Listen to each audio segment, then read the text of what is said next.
The emergence of the Thracian peoples represents one of the most complex ethnogenetic processes in southeastern Europe, involving multiple waves of migration, cultural synthesis, and gradual transformation of existing populations over nearly 2 millennia. Archaeological investigations across the Balkans have revealed a sophisticated sequence of cultural developments that laid the foundation for what would eventually become the distinctive Thracian civilization. The earliest Proto-Thracian manifestations can be traced through the Azero culture, which flourished between approximately 3,300 and 2700 BC across central and southern Bulgaria. Named after the type site near Stara Zagora, this culture represents a crucial transitional phase between the late Neolithic traditions and the emerging Bronze Age societies. Excavations at Azero have uncovered substantial tell settlements with multi-layered stratigraphy, revealing continuous occupation and cultural evolution spanning several centuries. The material culture demonstrates sophisticated metallurgical knowledge, with copper and early bronze artifacts appearing alongside traditional stone tools. Pottery assemblages show distinctive graphite-painted decoration and burnished surfaces, techniques that would influence subsequent Thracian ceramic traditions for generations. The Azero settlements exhibit clear evidence of social stratification through differential burial practices and varying house sizes within fortified compounds. Larger residential structures, often positioned centrally within settlements, contained more elaborate grave goods and specialized craft production areas. These proto-urban centers controlled surrounding agricultural territories and maintained extensive trade networks, as evidenced by the presence of Aegean shells, Anatolian obsidian, and distant copper sources in their archaeological assemblages. The transition from communal to individual burial practices during this period indicates emerging concepts of personal status and hereditary authority that would characterize later Thracian societies. Concurrent with the Azero developments, the Karanovo culture continued evolving in the Eastern Balkans, representing another crucial component of Proto-Thracian ethnogenesis. The Karanovo sequence, particularly phases 6 and 7, demonstrates increasing cultural complexity and technological innovation. Settlement patterns reveal planned communities with defensive walls, specialized craft quarters, and evidence of long-distance trade relationships. The distinctive Karanovo pottery, characterized by incised geometric patterns and polychrome decoration, shows clear continuities with later Thracian artistic traditions. Archaeological evidence from Karanovo sites indicates sophisticated agricultural practices, including the cultivation of multiple grain varieties, legumes, and domesticated livestock management. Storage facilities within settlements suggest surplus production and centralized distribution systems. The presence of specialized tools for textile production, including numerous spindle whorls and loom weights, points to organized craft specialization that would become a hallmark of Thracian economic systems. The linguistic landscape of Proto-Thracian development presents equally complex patterns of cultural interaction and evolution. Comparative linguistic analysis places the Thracian language firmly within the Indo-European family, sharing significant structural and lexical features with other Paleo-Balkan languages. The relationship between Thracian and Phrygian languages appears particularly close, suggesting either common ancestry or prolonged contact during formative periods. Both languages preserve archaic Indo-European features, including similar phonetic developments and grammatical structures that distinguish them from neighbouring Greek and Illyrian linguistic groups. Thracian linguistic evidence, though fragmentary due to limited written sources, reveals connections to the broader Indo-European pastoral vocabulary, suggesting origins among mobile populations that gradually settled in the Balkans. Personal names, place names, and religious terminology preserved in later Greek and Latin sources provide insights into Proto-Thracian linguistic development. the prevalence of compounds containing elements related to horses, warfare, and natural phenomena reflects cultural priorities that would remain central to Thracian identity throughout their history. The relationship between Thracian and Dacian languages remains contentious among scholars, with evidence supporting both close kinship and significant divergence. Shared lexical elements and similar phonetic changes suggest common Proto-Thracian origins, while distinct developments in certain grammatical features indicate separate evolutionary paths. This linguistic evidence correlates with archaeological data showing both cultural continuities and regional variations across the broader Thracian cultural sphere. Geographic distribution of Proto-Thracian cultures extended across a vast territory encompassing modern-day Bulgaria, northern Greece, European Turkey, and portions of Romania and Serbia. This extensive area encompassed diverse ecological zones, from the fertile Danube river valleys to the mountainous regions of the Rhodopes and Staraplanina ranges. The varied landscape provided different economic opportunities and defensive advantages that influenced settlement patterns and cultural development. The northern boundaries of Proto-Thracian territory extended into the Carpathian foothills, where archaeological evidence shows gradual cultural transitions rather than sharp ethnic boundaries. Sites in southern Romania, particularly in the Wallachian Plain, demonstrate mixed cultural assemblages combining Proto-Thracian elements with influences from northern Pontic steppe cultures.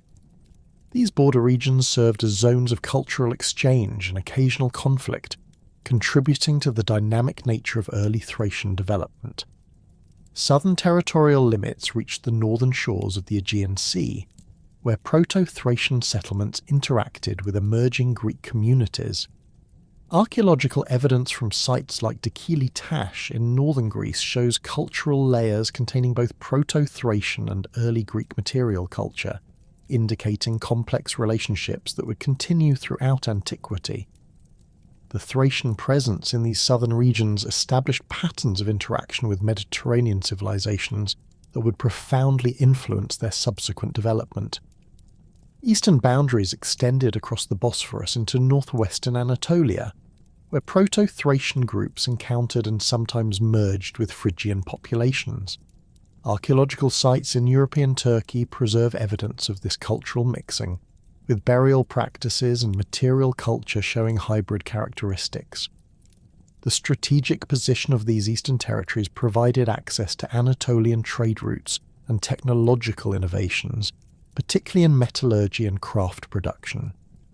Tribal formations during the Proto-Thracian period reflect the gradual organization of scattered communities into larger political entities. Archaeological evidence suggests that initial tribal structures emerged from kinship-based groups controlling specific territories, often centered around fortified settlements or strategic geographic features. Burial practices provide crucial insights into these early social organizations, with cemetery layouts revealing family groupings and status hierarchies.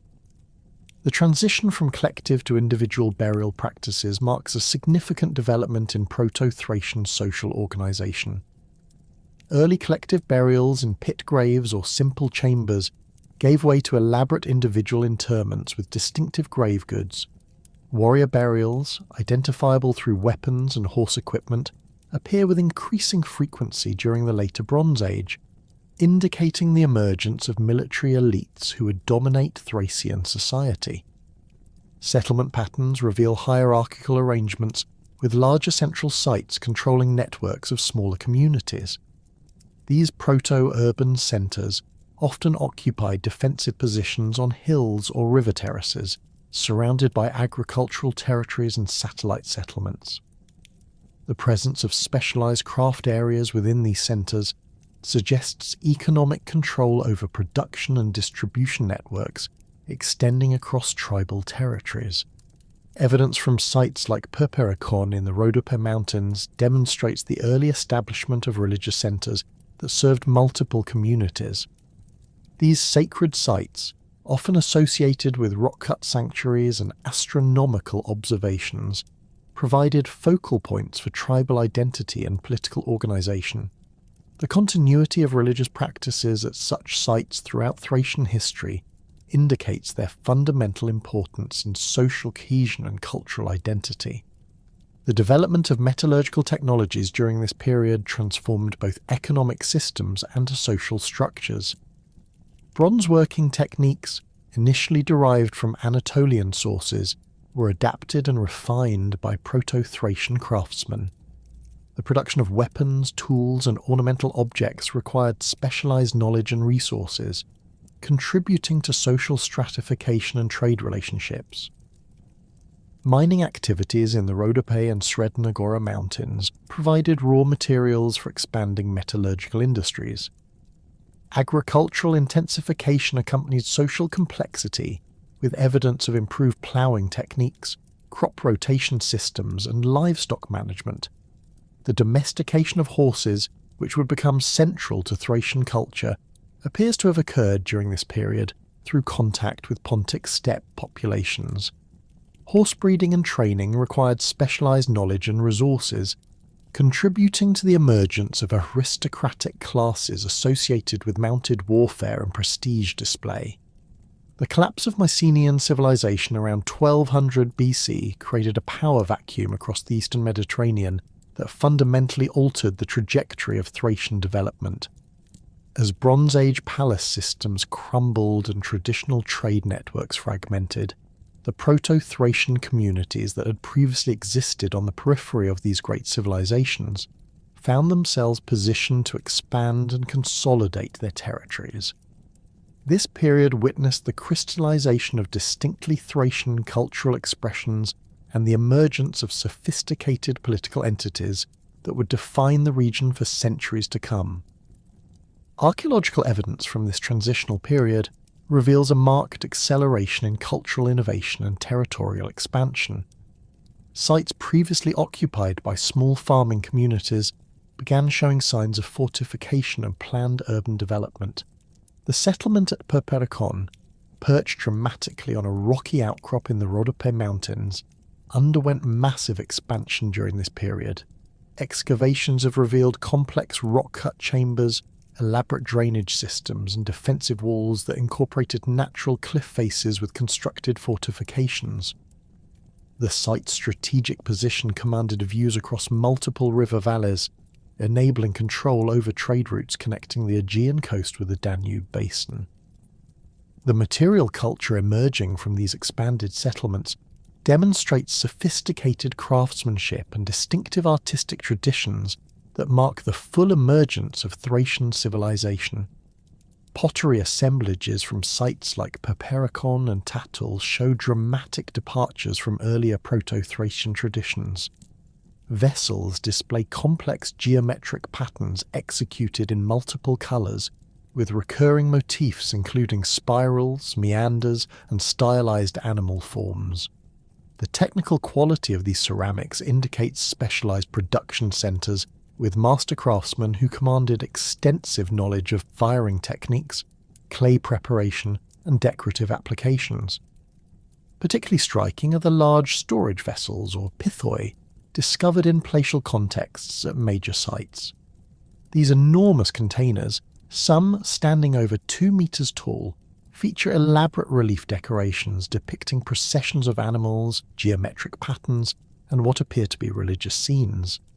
The technical achievement represented by these vessels, their size, decorative complexity, and structural integrity, demonstrates the presence of highly skilled artisan classes supported by wealthy patrons.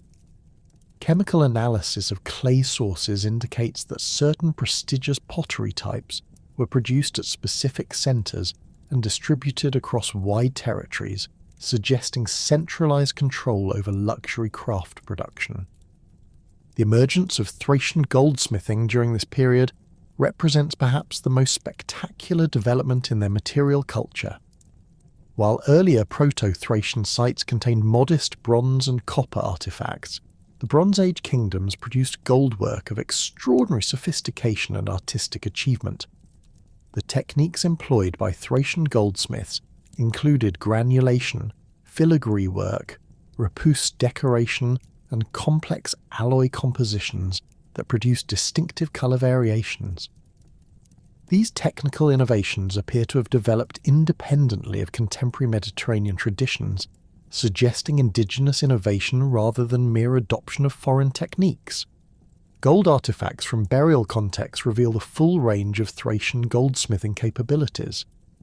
Diadems discovered in elite graves feature intricate openwork designs with minute granulated details and inlaid precious stones.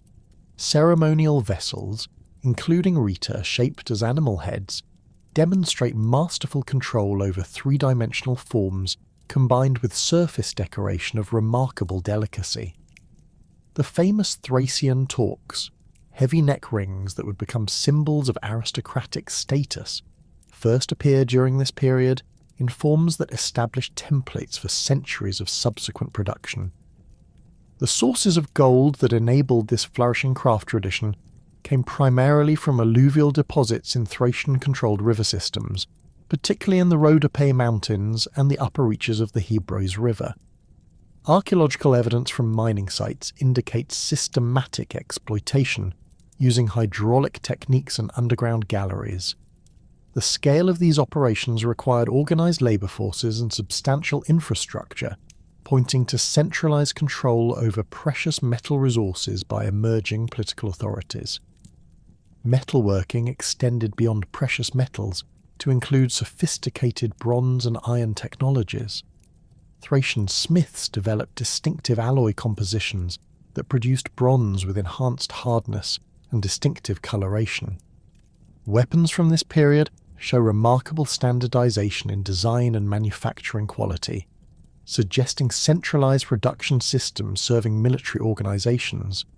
The curved Thracian sword, or sika, first appears in archaeological context during this period, featuring a distinctive forward curved blade that would become iconic of Thracian warfare. Iron technology, while initially supplementing rather than replacing bronze production, shows rapid adoption and innovation. Thracian iron workers developed techniques for producing high-carbon steel through controlled heating and quenching processes. Agricultural tools made from iron enabled more efficient farming practices, supporting population growth and economic expansion. The transition to iron weapons provided military advantages that contributed to Thracian territorial expansion and political consolidation. The formation of early tribal confederations and proto-kingdoms represents a fundamental shift from the kinship-based organizations of the Proto-Thracian period.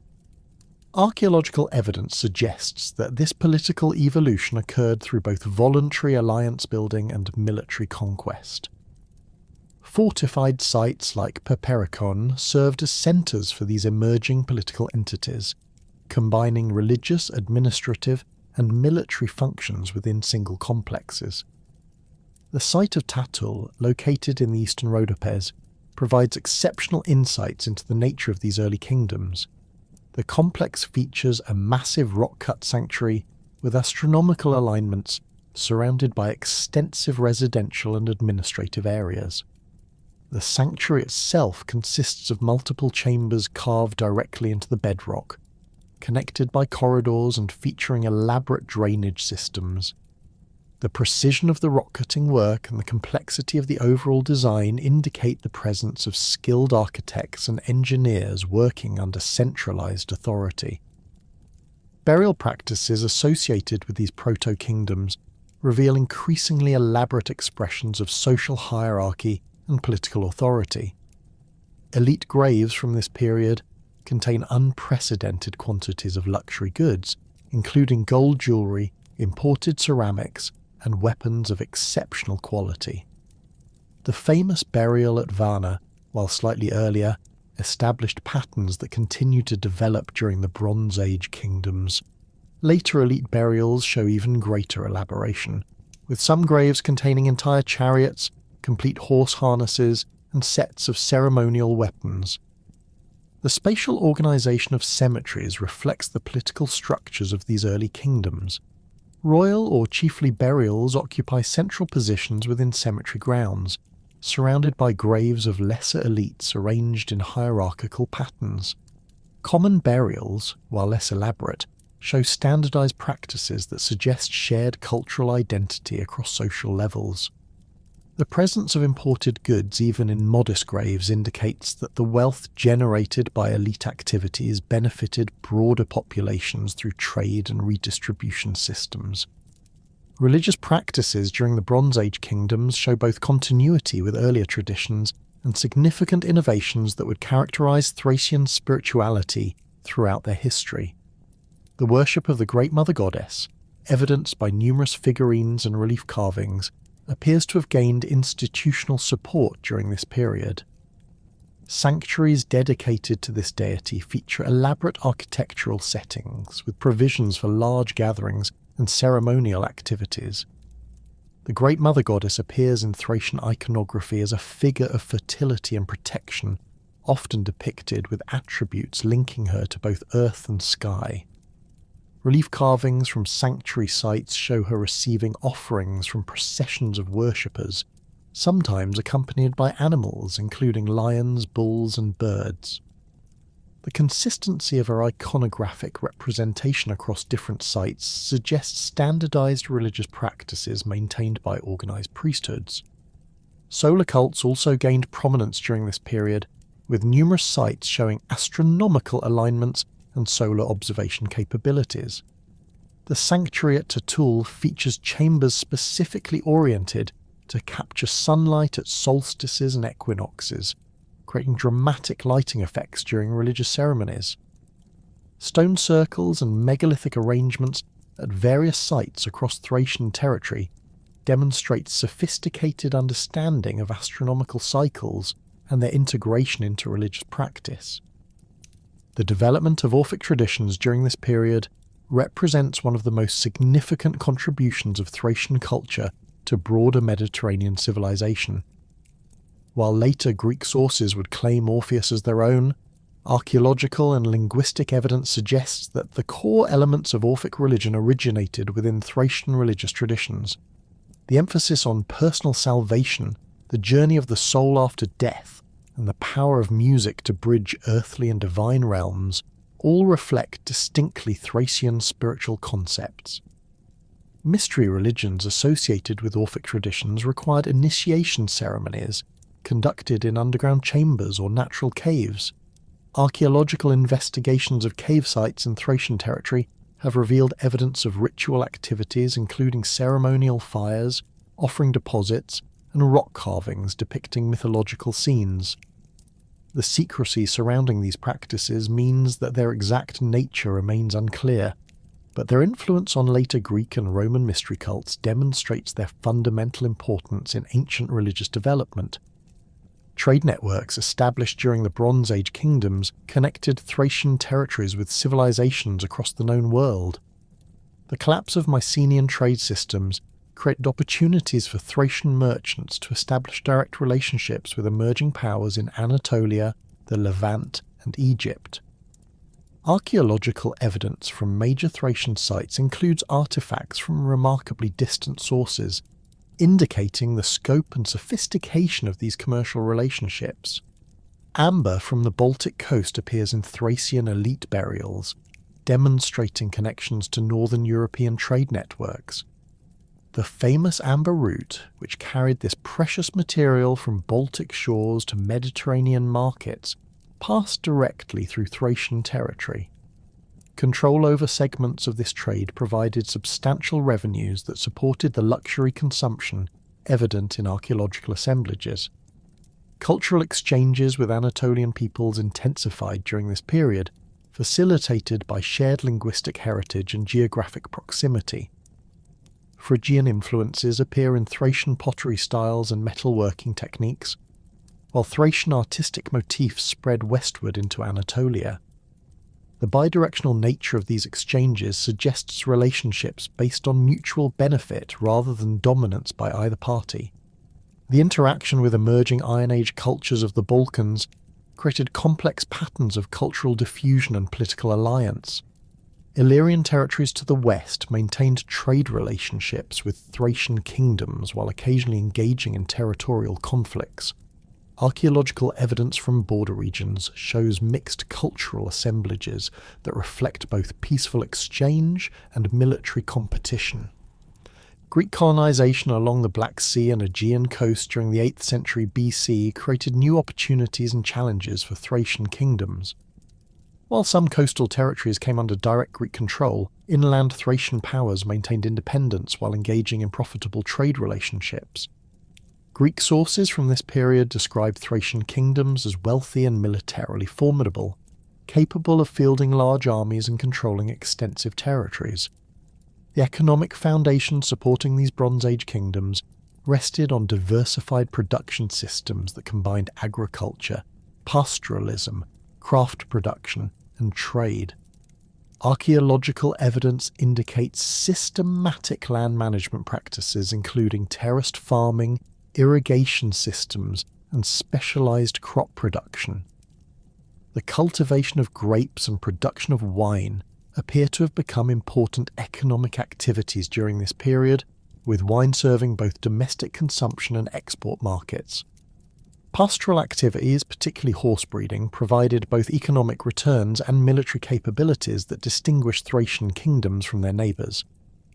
The quality of Thracian horses became legendary in the ancient world, with Greek sources consistently praising their speed, endurance, and battle-worthiness. Archaeological evidence from settlement sites includes specialised facilities for horse training and breeding, indicating systematic approaches to animal husbandry that produce superior stock. The fragmentation of Bronze Age Thracian kingdoms during the 8th century BC created conditions that would ultimately give rise to the most powerful and enduring Thracian political entity in history.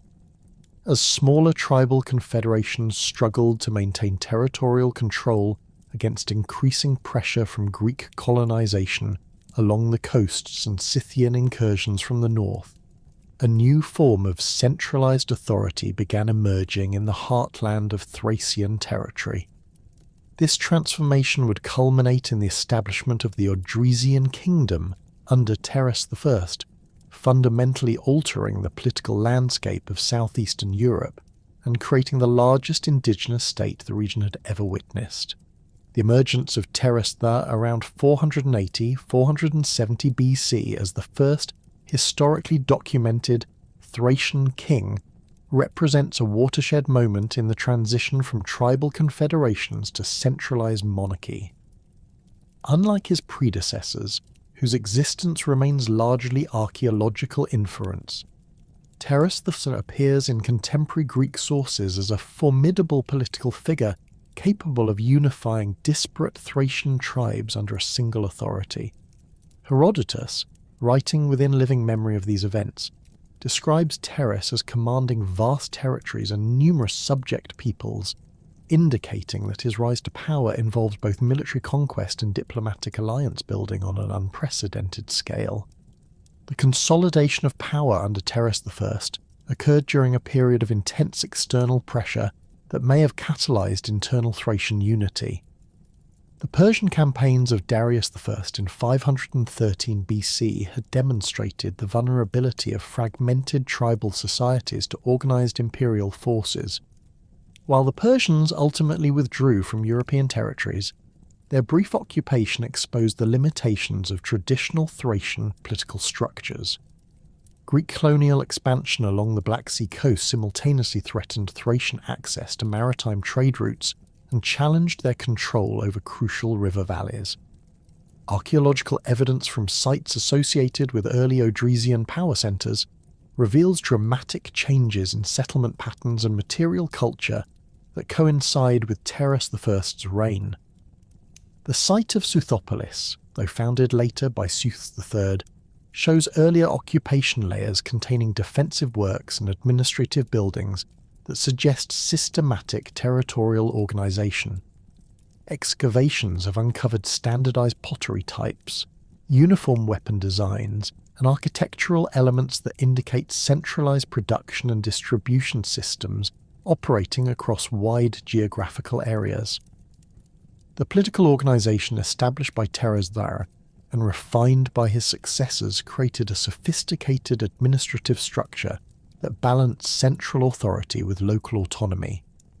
The kingdom operated through a hierarchical system where the Odrysian king maintained direct control over core territories, while governing peripheral regions through subordinate rulers who retained local authority in exchange for tribute payments and military service. This system, documented in both archaeological remains and Greek historical sources, represented a significant innovation in Thracian political development. Central administration operated from royal residences that combined palatial functions with military command centres and religious sanctuaries. The royal court included specialised officials responsible for tribute collection, military organisation, diplomatic relations, and religious ceremonies. Greek sources describe elaborate court ceremonies where subordinate rulers presented tribute and received royal confirmation of their authority, creating formal structures that maintained political unity across diverse tribal territories. The tribute collection system formed the economic backbone of Odrysian power, generating revenues that supported royal luxury, military forces, and public works projects. Archaeological evidence indicates the tribute payments included agricultural products, livestock, crafted goods, precious metals, and human labour. Storage facilities at major Odrysian centres show capacity for managing enormous quantities of grain, indicating systematic collection and redistribution of agricultural surplus from across the kingdom. Local chieftains retained significant autonomy within their traditional territories, while accepting Odrysian overlordship. This arrangement preserved existing social structures and cultural practices while integrating diverse communities into a larger political framework. Archaeological evidence from regional centres shows continuity in local material culture, combined with adoption of Odrysian royal symbols and administrative practices, suggesting successful integration rather than forced assimilation. The administrative structure included specialised officials responsible for different aspects of governance. Military commanders, distinct from territorial governors, maintained professional forces that could be deployed rapidly across the kingdom. Religious officials oversaw state cults and managed relationships with local spiritual traditions. Diplomatic representatives conducted relations with Greek cities, Persian satraps, and other foreign powers, indicating sophisticated understanding of international politics. Record-keeping systems, while not fully preserved, appear to have included both written documentation and symbolic tokens used for tribute accounting and administrative communication. Archaeological discoveries of clay tablets with impressed marks and metal tokens bearing royal symbols suggest systematic approaches to bureaucratic management that enabled effective governance across the kingdom's vast territories. Military innovations introduced during the early Odrysian period revolutionized Thracian warfare and contributed directly to their territorial expansion and political consolidation. The development of the distinctive peltast fighting style represented a tactical breakthrough that combined mobility with effectiveness against both heavily armoured infantry and cavalry formations.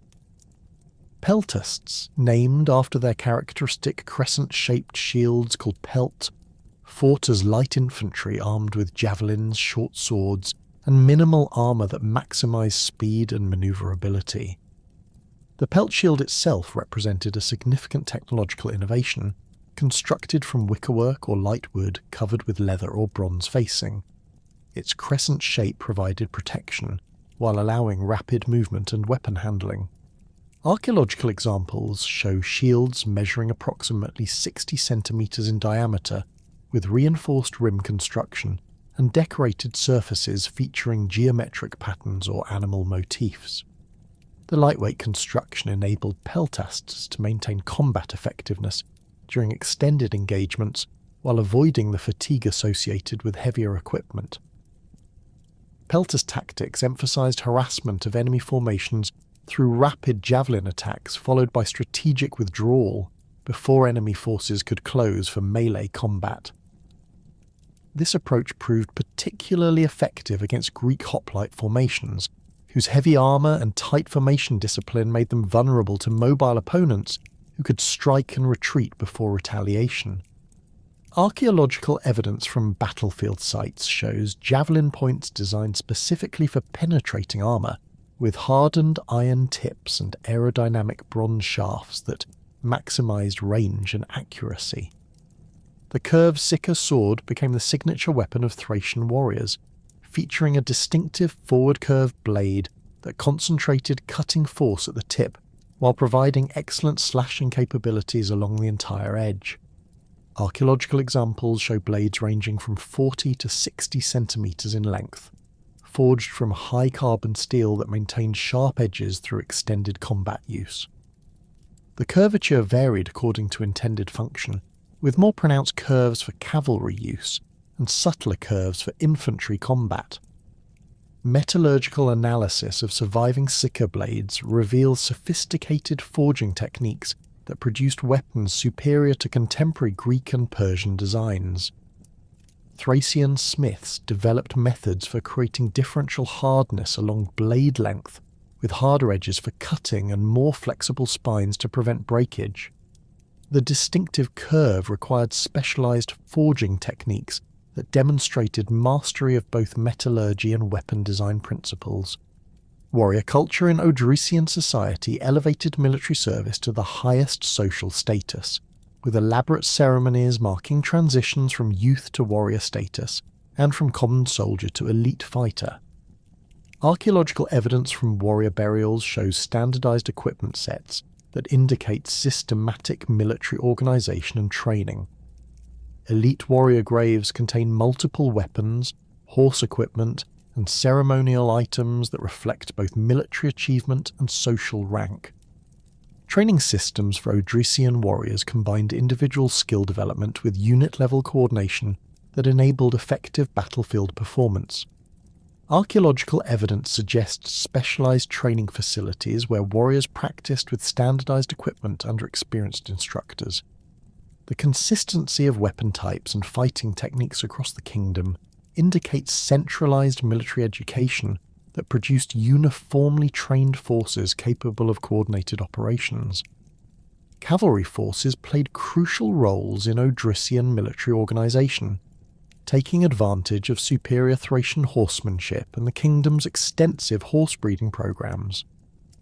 Archaeological evidence from stable facilities shows systematic approaches to horse training that produced mounts capable of complex battlefield manoeuvres. Cavalry equipment included specialised bits, saddles and protective gear that enabled effective mounted combat in various terrain conditions. The integration of different military specialties created combined arms formations that maximised tactical flexibility. Peltas provided mobile striking power, heavy infantry held defensive positions, cavalry conducted reconnaissance and pursuit operations, and archers delivered long-range fire support.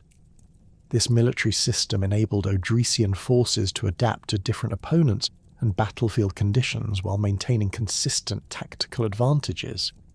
The expansion and consolidation of Odrysian territory under Terras I and his immediate successors created the largest indigenous political entity in Balkan history, extending from the Danube River in the north to the Aegean Sea in the south, and encompassing most of modern-day Bulgaria, along with portions of northern Greece, European Turkey, and southern Romania. This territorial achievement required systematic military campaigns, diplomatic negotiations, and administrative innovations that demonstrated sophisticated understanding of both warfare and statecraft. Northern expansion toward the Danube brought Odrysian forces into contact with Scythian tribes and other nomadic peoples who controlled the Pontic steppes. Archaeological evidence from frontier fortifications shows defensive works designed to counter cavalry-based attacks while providing bases for Odrysian military operations. These northern campaigns secured control over crucial river crossings and established tribute relationships with local populations who provided military service in exchange for protection and trade access. The conquest of territories extending to the Aegean coast required different tactical approaches suited to the mountainous terrain and fortified settlements characteristic of southern Thracian regions. Archaeological evidence from captured strongholds shows systematic siege techniques, including earthwork construction, siege engine deployment, and coordinated assault tactics. The successful reduction of these fortifications demonstrated Odrysian mastery of both siege warfare and mountain combat operations. Eastern expansion brought Odrysian forces across the Bosphorus into northwestern Anatolia, where they encountered Greek colonial settlements and Persian administrative structures. The ability to project military power across this strategic waterway required naval capabilities that complemented land-based forces. Archaeological evidence suggests Odrysian cooperation with Greek maritime specialists, who provided technical expertise in exchange for territorial concessions and trade privileges. Western territorial limits extended into regions that would later become Serbian and Macedonian territory, bringing Odrysian forces into contact with Illyrian tribes and emerging Macedonian political entities. The establishment of stable western frontiers required diplomatic as well as military solutions, with archaeological evidence showing mixed cultural assemblages that reflect peaceful coexistence rather than military occupation. The administrative challenge of governing such vast territories required innovations in communication, transportation, and local governance that pushed Odrysian political development to new levels of sophistication. Road networks connected major centres with frontier regions, enabling rapid movement of military forces, administrative officials, and commercial goods. Archaeological remains of these road systems show engineered construction with drainage systems, bridge foundations, and way stations that facilitated efficient long-distance travel. Territorial consolidation involved systematic settlement of Odrysian populations in strategic locations that secured military control while promoting economic development. Archaeological evidence from these planned settlements shows standardized layouts with defensive features, administrative buildings, and craft production areas that served both military and civilian functions. These settlements created networks of loyal populations that strengthened Odrysian control over conquered territories. The establishment of regional administrative centres enabled effective governance of distant territories while maintaining central authority. These centres combined military garrisons with civilian administrative functions, creating focal points for tax collection, judicial proceedings, and religious activities. Archaeological excavations have revealed complex building arrangements that accommodated diverse governmental functions within integrated architectural complexes. Economic integration of conquered territories involved standardization of weights, measures, and currency systems that facilitated trade while generating revenues for central administration. Archaeological evidence shows consistent artifact types and production techniques across the kingdom, indicating successful economic unification that benefited both central authorities and local populations through expanded market access and technological exchange. The demographic concentration achieved through Odrysian territorial expansion create unprecedented opportunities for social stratification and cultural elaboration that would define the golden age of Thracian civilization. The kingdom's population, now exceeding 1 million inhabitants distributed across territories spanning from the Danube to the Aegean, developed complex social hierarchies that reflected both traditional tribal values and the administrative requirements of governing a vast multi-ethnic state. Archaeological evidence from major centres like Suthopolis and Perperikon reveals settlement patterns that accommodated distinct social classes while maintaining the cultural cohesion necessary for political stability.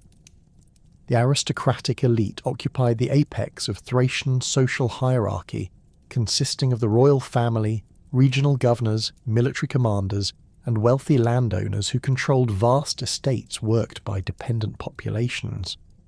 Elite residences discovered through excavation demonstrate architectural sophistication that rivaled contemporary Greek and Persian palatial complexes.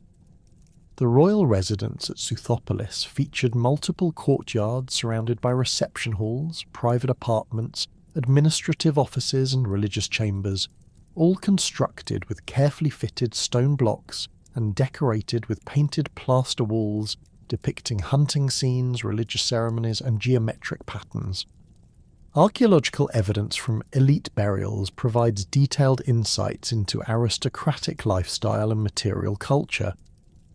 The Kazanlak tomb, dating to the late 4th century BC, contains frescoes that depict aristocratic funeral ceremonies with remarkable artistic sophistication.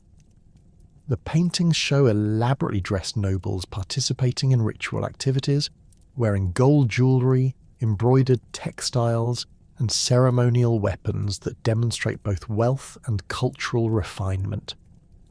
The technical quality of these frescoes, executed in multiple colours with sophisticated shading and perspective techniques, indicates the presence of professional artists working under aristocratic patronage. Elite women held significant status within Thracian aristocracy, as evidenced by rich female burials containing gold jewellery, imported luxury goods, and ceremonial objects that suggest important social and religious roles. The burial of a noble woman at Mogilan contained over 200 gold objects, including elaborate diadems, necklaces, bracelets, and decorative clothing elements that demonstrate both personal wealth and social position. The presence of ceremonial vessels and religious symbols in female graves indicates that aristocratic women participated actively in religious leadership and political decision-making. Military aristocracy formed a distinct subgroup within the elite class, with warrior nobles who combined martial prowess with territorial authority. Archaeological evidence from warrior burials shows standardized sets of high-quality weapons, horse equipment, and armor that indicate professional military training and systematic organization. Elite warriors received grants of land and dependent populations in exchange for military service, creating a feudal-like system that provided the kingdom with reliable military forces while rewarding loyal service with social advancement. The middle ranks of Thracian society included skilled craftsmen, merchants, minor landowners, and administrative officials who served the needs of both elite and common populations.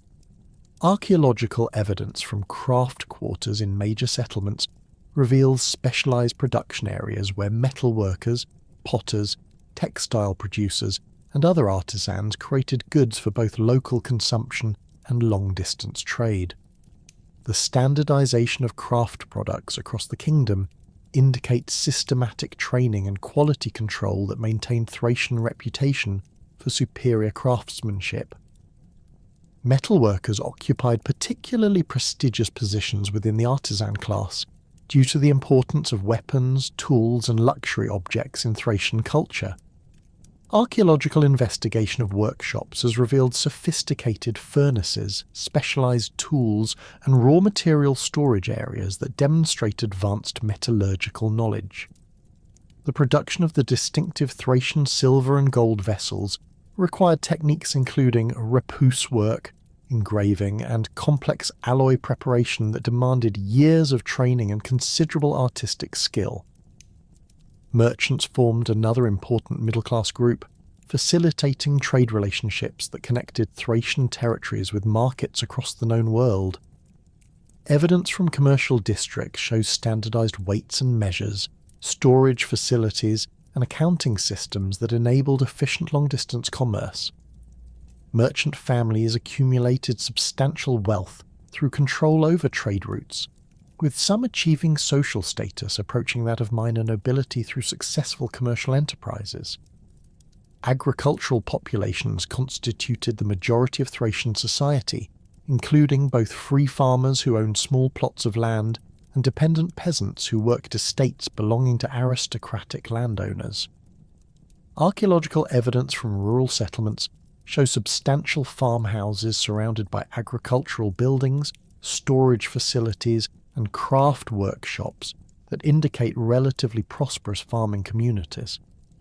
The presence of iron agricultural tools, improved ploughing equipment, and systematic field arrangements demonstrates technological advancement that increased agricultural productivity and supported population growth. Free farmers maintained traditional rights, including participation in tribal assemblies, military service, and religious ceremonies that preserved their connection to Thracian cultural traditions. Archaeological evidence from farming settlements shows standardized house types, common pottery styles, and shared burial practices that indicate cultural continuity despite social stratification. These communities provided the agricultural surplus that supported urban populations while maintaining the cultural values that defined Thracian identity. Dependent agricultural workers, while lacking the freedoms of independent farmers, appear to have enjoyed better conditions than slaves in contemporary Greek or Persian societies. Archaeological evidence suggests that dependent families maintained their own households, practiced traditional crafts, and participated in religious activities alongside free populations.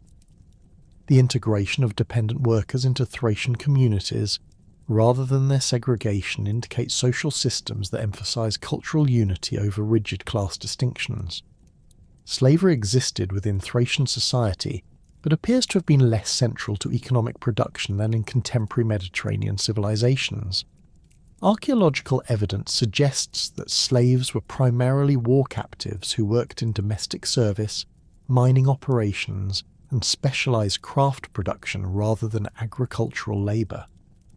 The relatively small scale of slave-based production indicates that Thracian economic systems relied more heavily on free and semi-free labor than on enslaved populations. The treatment of slaves in Thracian society appears to have been relatively humane compared to contemporary practices elsewhere, with evidence suggesting opportunities for manumission and integration into free populations.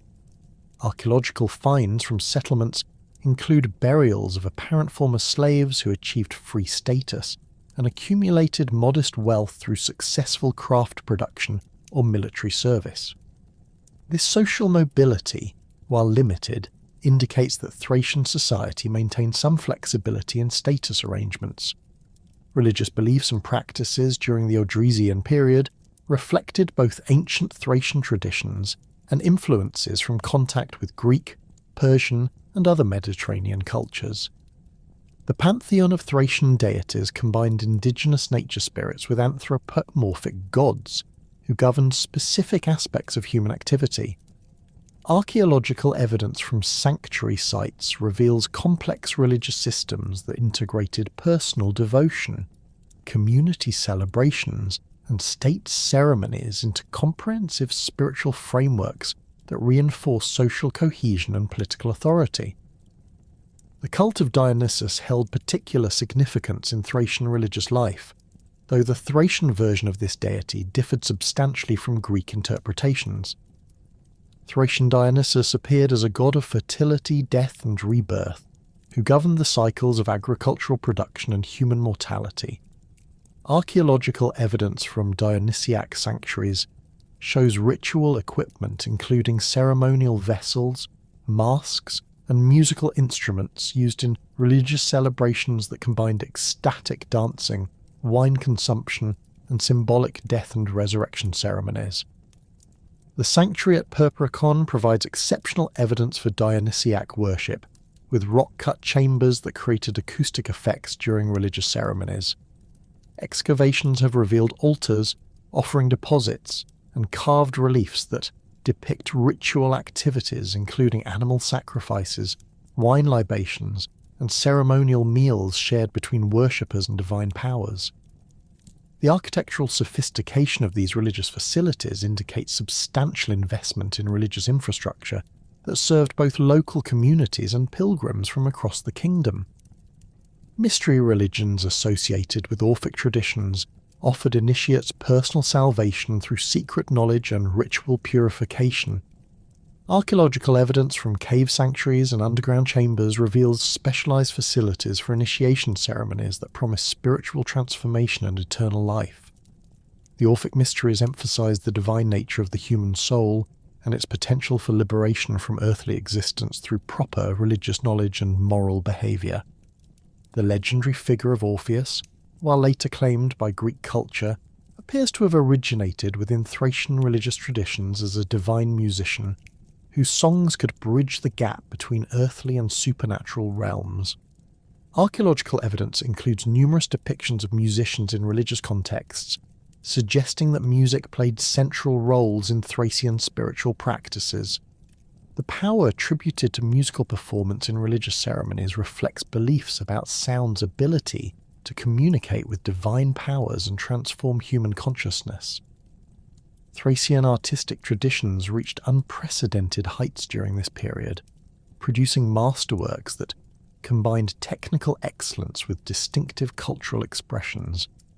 The extraordinary treasure hoards discovered at sites like Panegyriște and Rogozin demonstrate the sophisticated artistic capabilities of Thracian craftsmen and the wealth that supported their patronage. These collections include vessels, jewellery, and ceremonial objects that represent the pinnacle of ancient metallurgical and decorative arts. The Panegyriște treasure, discovered in 1949, consists of 9 gold vessels weighing over 6 kilograms total and dating to the late 4th or early 3rd century BC. The collection includes rita shaped as animal heads, amphora-shaped vessels with figural decorations, and fialae with complex relief work that demonstrates mastery of multiple goldsmithing techniques. The iconographic program combines Thracian religious symbols with Greek mythological scenes, indicating cultural synthesis that reflects the cosmopolitan nature of Odrysian court culture. Technical analysis of the Panegyriște vessels reveals sophisticated manufacturing techniques, including lost wax casting, repousse decoration, engraving, and granulation work that required specialized tools and extensive training. The gold alloy composition varies among different vessels, suggesting deliberate manipulation of metal properties to achieve specific visual and functional characteristics. The precision of decorative details, including minute facial features and textile patterns, demonstrates artistic capabilities that rival the finest contemporary Greek and Persian work. The Rogozin treasure, consisting of 165 silver vessels discovered in 1986, provides evidence for the broader distribution of luxury metalwork beyond royal circles. The collection includes vessels of various sizes and functions, from large ceremonial bowls to small drinking cups, all decorated with relief work depicting mythological scenes, animal figures, and geometric patterns. The stylistic consistency across the collection suggests production by related workshops operating under common artistic traditions. Iconographic analysis of the Rogozin vessels reveals complex symbolic programs that combine Thracian religious imagery with influences from Greek, Persian, and Scythian artistic traditions. Scenes depicting the Great Mother Goddess appear alongside representations of Dionysiac ceremonies, hunting scenes, and mythological narratives that reflect the cultural diversity of Odrysian society. The technical quality of the relief work, achieved through hammering and chasing techniques, demonstrates sophisticated understanding of metal properties and decorative possibilities. The distribution of similar luxury objects across multiple sites indicates systematic production and distribution networks that served elite populations throughout the kingdom. Archaeological evidence from workshop sites shows specialized facilities for precious metal working, including furnaces designed for specific temperature requirements, tool sets for different decorative techniques, and raw material storage areas that suggest large-scale production operations. Daily life in Thracian settlements during this period reflected both traditional cultural practices and innovations, resulting from increased wealth and cultural contact.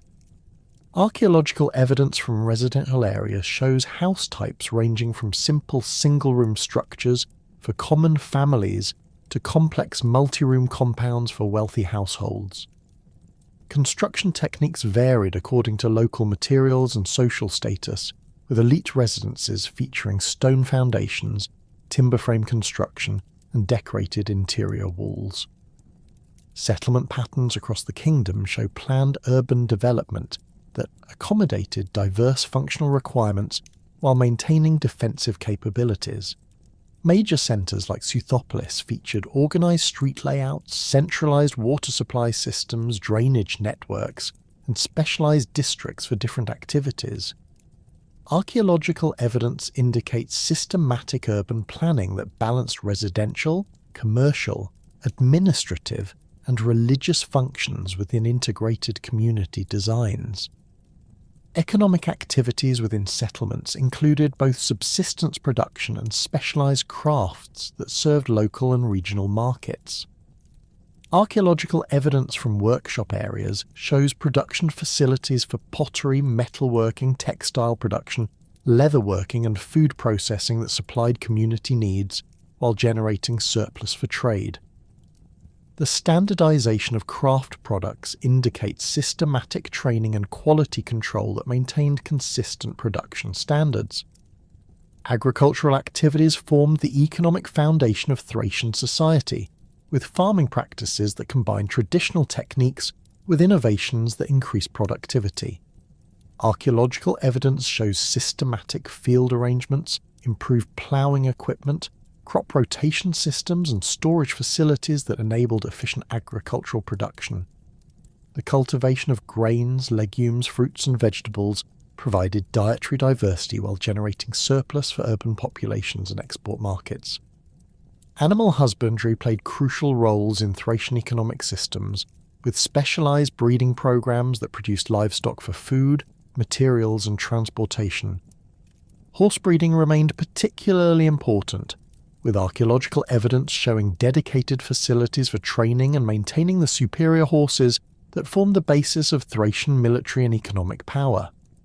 Cattle, sheep, goats and pigs provided meat, dairy products, leather and wool that supported both subsistence needs and craft production. Mining operations in the Rhodope Mountains and other mineral-rich regions provided raw materials for the metallurgical industries that created Thracian wealth and military superiority. Archaeological evidence from mining sites shows systematic extraction techniques, including shaft mining, hydraulic processing, and ore concentration methods that maximised recovery of precious metals. The scale of these operations required organised labour forces and substantial infrastructure investment that generated employment while producing the gold and silver that funded royal activities. The expansion of Greek maritime activity into the Black Sea and northern Aegean during the 8th and 7th centuries BC fundamentally transformed the relationship between Thracian societies and the broader Mediterranean world. What had previously been sporadic contact through overland trade routes evolved into systematic colonization efforts that established permanent Greek settlements along the Thracian coastline. These colonial foundations created complex zones of cultural interaction where Greek settlers, indigenous Thracian populations, and mixed communities developed new forms of economic, political, and social organization that would influence both civilizations for centuries. The establishment of Byzantium around 660 BC by Megarian colonists marked the beginning of intensive Greek settlement in Thracian territories. The site's strategic position controlling the Bosphorus Strait provided access to Black Sea trade routes, while offering defensible terrain for colonial development.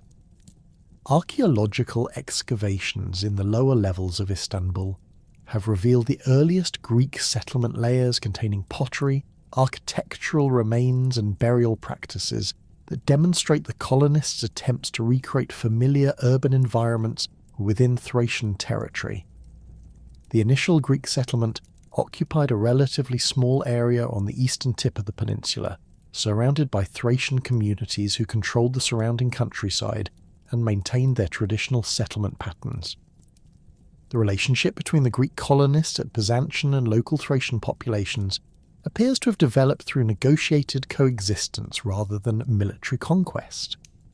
Archaeological evidence from the colonial period shows Greek and Thracian material culture appearing together in the same stratigraphic layers, indicating regular interaction and possible intermarriage between the communities.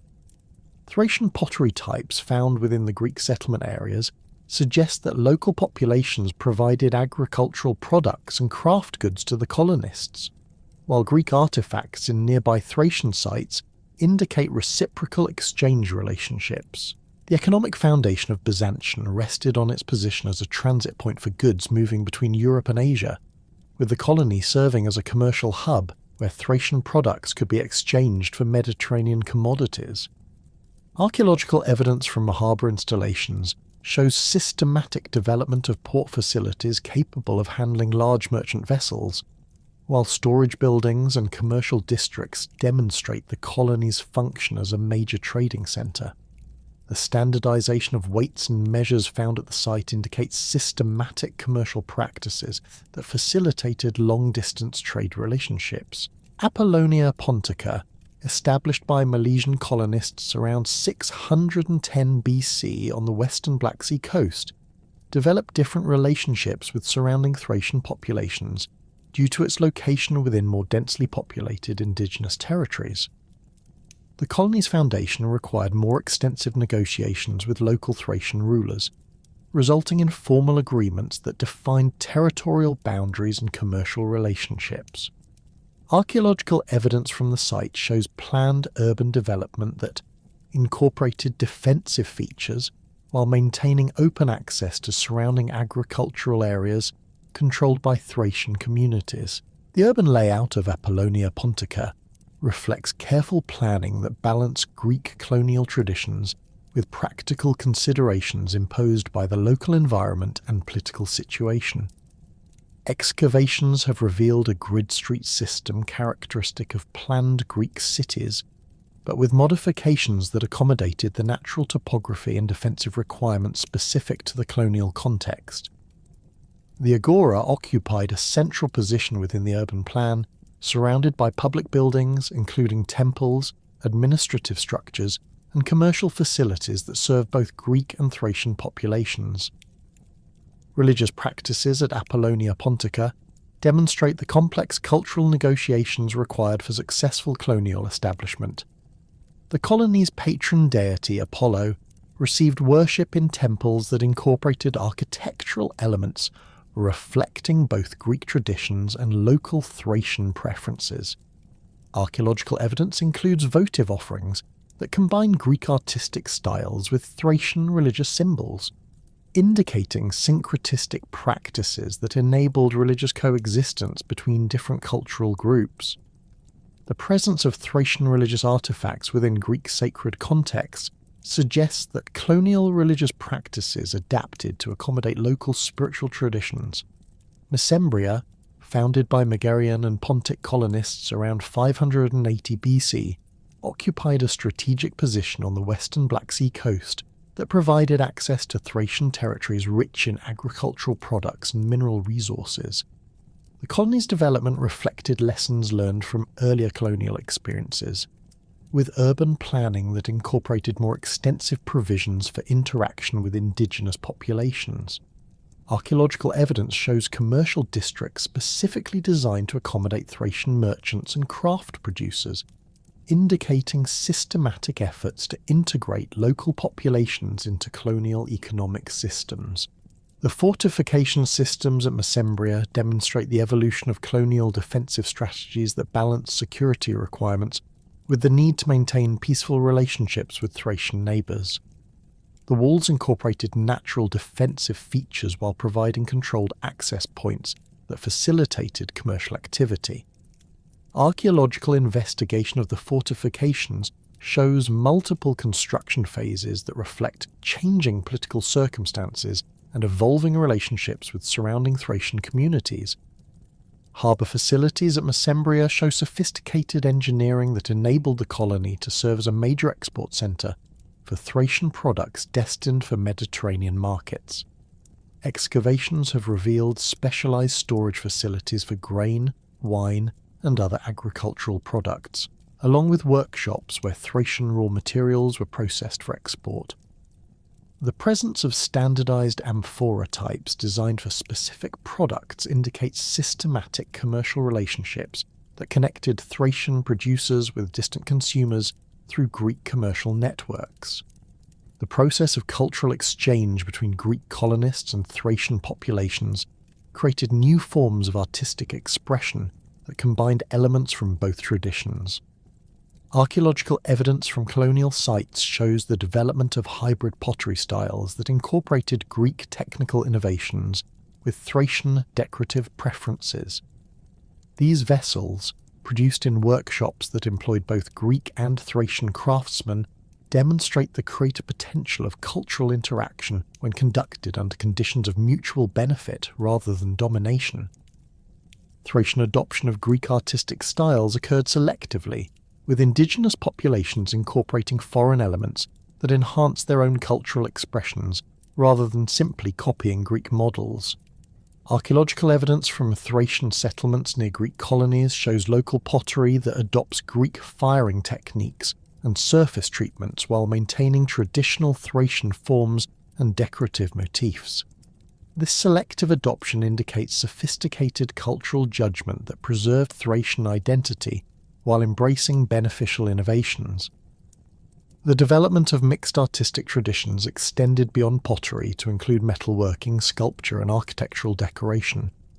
Thracian goldsmiths incorporated Greek figural representation techniques into traditional ornamental designs, creating objects that combine the technical excellence of Thracian metallurgy with the narrative possibilities of Greek artistic conventions. Archaeological examples include jewellery and ceremonial vessels that feature Greek mythological scenes executed in distinctively Thracian artistic styles. Religious syncretism between Greek and Thracian traditions created new forms of spiritual expression that enriched both cultures. The identification of Thracian deities with Greek counterparts enabled religious communication between different populations, while preserving the essential characteristics of indigenous spiritual traditions. Archaeological evidence from sanctuary sites shows temples dedicated to deities who combined attributes of Greek and Thracian divine figures, creating religious practices that serve diverse worshipper communities. The cult of Dionysus provided particularly fertile ground for Greek-Thracian religious synthesis, as both cultures recognized this deity's association with fertility, wine production, and ecstatic religious experience. Sanctuary sites in colonial territories show architectural features that accommodate both Greek ritual practices and Thracian ceremonial traditions, with spaces designed for different types of religious activities. Archaeological evidence includes ritual equipment that combines Greek and Thracian ceremonial objects, indicating integrated religious practices that drew from both cultural traditions. Mystery religions associated with Orphic traditions gained particular prominence in areas of Greek-Thracian cultural contact, as these spiritual practices appealed to populations seeking religious experiences that transcended cultural boundaries.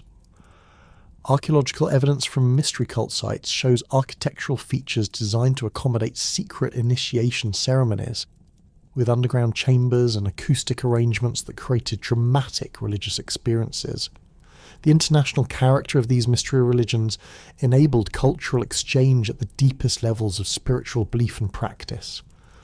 The military reputation of Thracian warriors became legendary throughout the Greek world, leading to systematic recruitment of Thracian mercenaries for conflicts across the Mediterranean.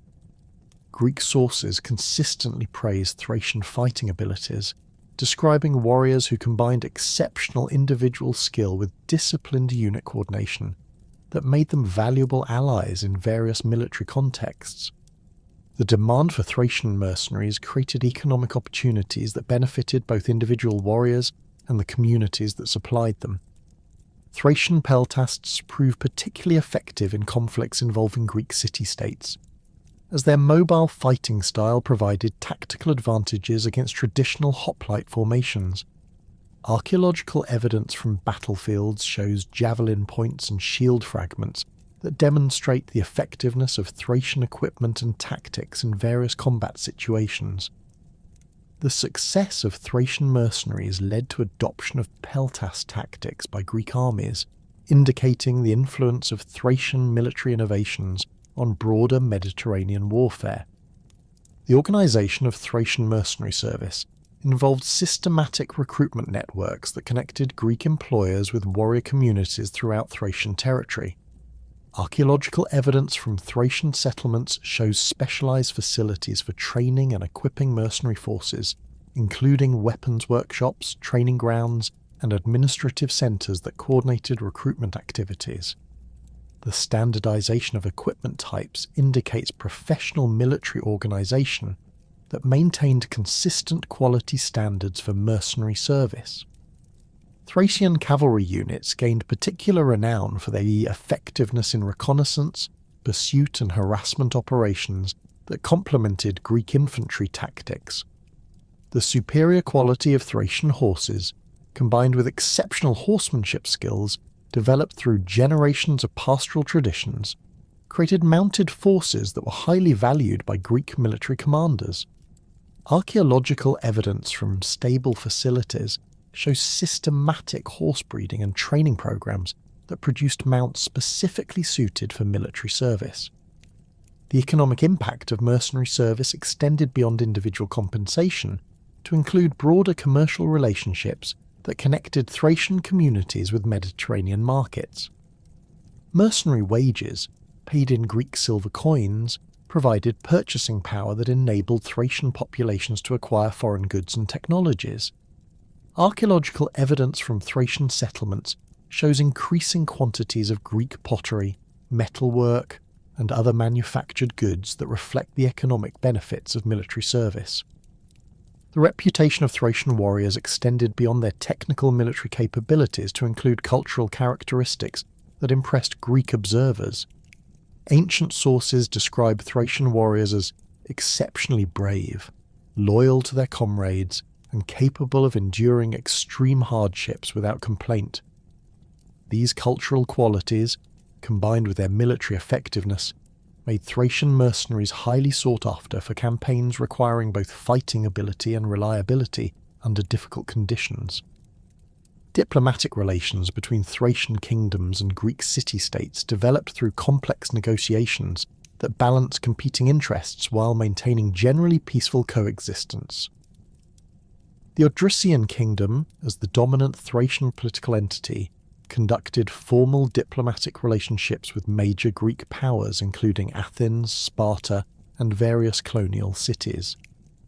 These relationships involved treaty agreements, trade arrangements, and military alliances that recognized the sovereignty of both Greek and Thracian political authorities. Athenian involvement in Thracian politics during the 5th century BC reflected the city-state's broader imperial ambitions and its need to secure access to Black Sea grain supplies. Archaeological evidence from Athenian settlements in Thracian territory shows systematic efforts to establish permanent Greek presence, while maintaining cooperative relationships with local Thracian rulers.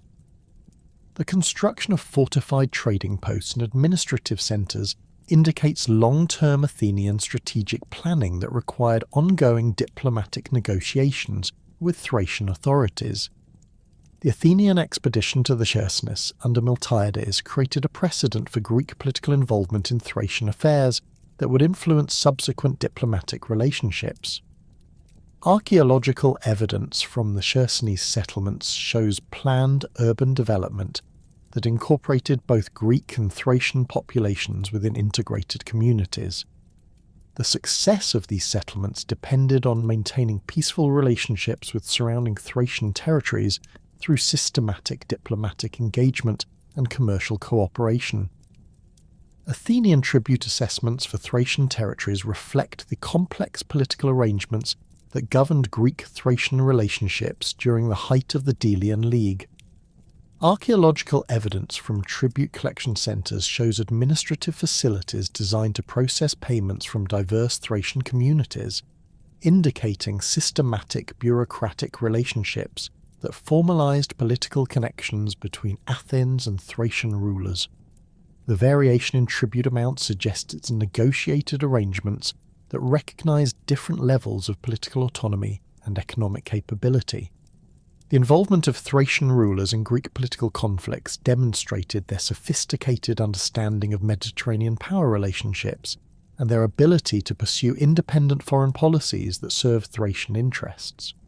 Archaeological evidence from diplomatic contexts includes gifts exchanged between Thracian and Greek rulers, ceremonial objects that formalised alliance agreements, and architectural features that accommodated diplomatic ceremonies. These materials demonstrate the formal character of Greek-Thracian diplomatic relationships and their importance in broader Mediterranean politics. Marriage alliances between Thracian and Greek royal families created personal relationships that reinforced political agreements while facilitating cultural exchange at the highest social levels. Archaeological evidence from elite burials shows grave goods that combine Greek and Thracian luxury objects, indicating the material culture of mixed aristocratic families. These marriages created networks of kinship relationships that influenced political decisions and provided channels for diplomatic communication during periods of tension. The economic integration of Greek and Thracian territories created interdependent relationships that benefited both populations while generating wealth that supported cultural development. Archaeological evidence from commercial districts shows systematic trade relationships that connected Thracian agricultural and mineral resources with Greek manufacturing capabilities and Mediterranean distribution networks. The standardization of weights, measures, and currency systems indicates the development of integrated economic systems that transcended political boundaries. Greek demand for Thracian products, particularly grain, wine, honey, and precious metals, create economic incentives for increased production that transformed Thracian agricultural and mining practices. Archaeological evidence from Thracian production sites shows technological innovations adopted from Greek sources, including improved agricultural tools, winemaking equipment, and mining techniques that increase productivity and product quality. These technological transfers demonstrate the practical benefits of cultural exchange for both Greek and Thracian populations. The development of mixed commercial communities in border regions created new forms of social organisation that combined Greek and Thracian traditions. Archaeological evidence from these communities shows residential patterns that accommodate different cultural practices while maintaining social cohesion through shared economic activities. The presence of both Greek and Thracian religious facilities within single communities indicates successful cultural integration that preserved distinct identities while enabling practical cooperation. The commercial communities that had developed along the Greek-Thracian borderlands during the previous century provided Philip II of Macedon with detailed intelligence about Thracian political structures, military capabilities, and territorial vulnerabilities when he began planning his systematic conquest of the region. Unlike previous Greek interventions that had focused primarily on coastal areas and commercial relationships, Philip's campaigns represented a comprehensive strategy to incorporate Thracian territories directly into the expanding Macedonian kingdom. The wealth generated by Thracian gold mines, the strategic importance of controlling routes to the Black Sea, and the military potential of Thracian warriors all factored into Philip's decision to launch major campaigns against the Odrysian kingdom and its allied tribes. Philip's initial probing attacks against Thracian territories began around 352 BC, with raids designed to test Odrysian military responses and identify potential allies among disaffected tribal groups. Archaeological evidence from frontier settlements shows destruction layers dating to this period, with burned buildings and scattered weapons indicating systematic military pressure applied to Thracian border communities.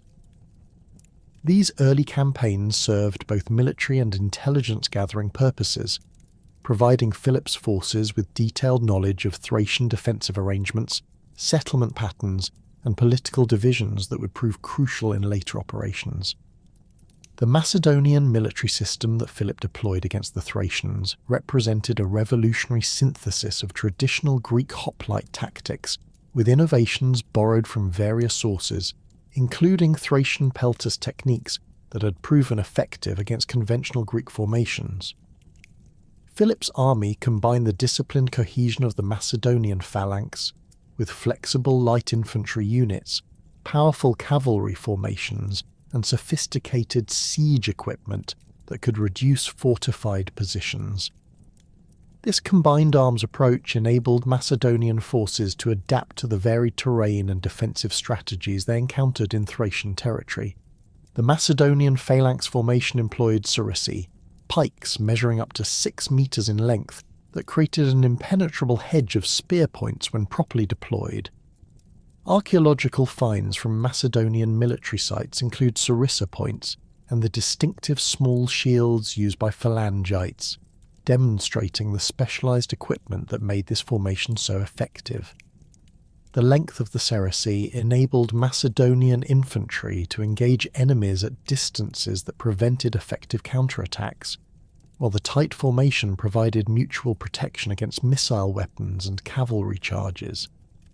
Companion cavalry units formed the elite striking force of Philip's army, consisting of Macedonian nobles equipped with superior horses, armour and weapons who could deliver decisive charges at crucial moments in battle. Archaeological evidence from cavalry equipment includes bronze and iron horse bits, decorative harness fittings, and specialised cavalry weapons that demonstrate the sophistication of Macedonian mounted warfare. The tactical coordination between phalanx infantry and companion cavalry created combined operations that maximised the advantages of both force types while minimising their individual vulnerabilities.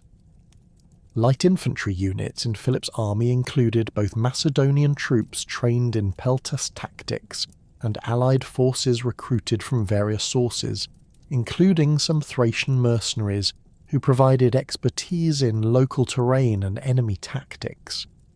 These flexible units could operate independently for reconnaissance and harassment missions, or coordinate with heavy infantry and cavalry in major battles. Archaeological evidence from light infantry equipment shows standardized javelin points, small shields, and minimal armor that enabled rapid movement while maintaining combat effectiveness. Siege warfare capabilities gave Philip's forces decisive advantages when attacking Thracian fortified positions that had previously proven impregnable to conventional assault. Macedonian engineers developed sophisticated siege equipment, including torsion catapults, battering rams, siege towers, and undermining techniques that could breach even the strongest fortifications. Archaeological evidence from besieged sites shows impact damage from siege engines, collapsed walls from undermining operations, and evidence of systematic siege works that demonstrate the effectiveness of Macedonian siegecraft. The systematic nature of Philip's Thracian campaigns becomes evident through archaeological evidence showing coordinated attacks on multiple targets that prevented effective Thracian coordination of defensive responses. Rather than focusing on single major objectives, Macedonian forces conducted simultaneous operations across wide geographical areas that stretched Thracian military resources and prevented the concentration of forces necessary for effective resistance. This strategic approach reflected sophisticated military planning that took advantage of detailed intelligence about Thracian political and military organisation. The campaign of 342 BC marked the beginning of Philip's decisive assault on the Odrysian kingdom, with Macedonian forces advancing along multiple axes that converged on the kingdom's core territories. Archaeological evidence from this period shows destruction layers at numerous Thracian sites, indicating systematic military pressure that overwhelmed local defensive capabilities. The speed of the Macedonian advance prevented effective Thracian mobilization of their traditional military advantages, particularly their cavalry forces and knowledge of local terrain. King Chersobleptes of the Odrysians attempted to organize resistance through traditional Thracian methods, including appeals to tribal allies, deployment of cavalry forces for harassment tactics, and retreat to fortified positions in mountainous terrain. However, the scale and coordination of the Macedonian assault exceeded anything the Thracians had previously encountered. Archaeological evidence from Odrysian royal centres shows hasty defensive preparations, including reinforcement of existing fortifications and construction of emergency defensive works that proved inadequate against Macedonian siege capabilities. The Battle of the Hebros River in 341 BC effectively ended organised Odrysian resistance to Macedonian conquest. While detailed accounts of the battle do not survive, archaeological evidence from the battlefield area shows weapon fragments, horse equipment, and human remains that indicate a major engagement involving substantial forces from both sides. The distribution of artifacts suggests that Thracian forces attempted to use their traditional cavalry advantages, but were ultimately overwhelmed by superior Macedonian coordination and equipment. Chersoblepta's capture following the battle marked the formal end of Odrysian independence, though Philip's treatment of the defeated king demonstrated sophisticated political understanding of Thracian cultural values. Rather than executing Chersobleptes or displaying him as a trophy, Philip incorporated the former Odrysian ruler into the Macedonian court system, where he retained ceremonial status while serving Macedonian political interests. This approach helped legitimize Macedonian rule among Thracian populations who might otherwise have continued resistance activities. The integration of Thracian territories into the Macedonian kingdom required administrative innovations that balanced central control with recognition of local traditions and power structures.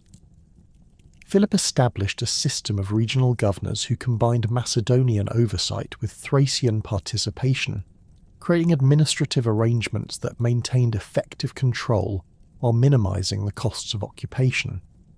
Archaeological evidence from administrative centres shows building complexes that accommodated both Macedonian officials and traditional Thracian authorities, indicating systematic efforts to create collaborative governance structures.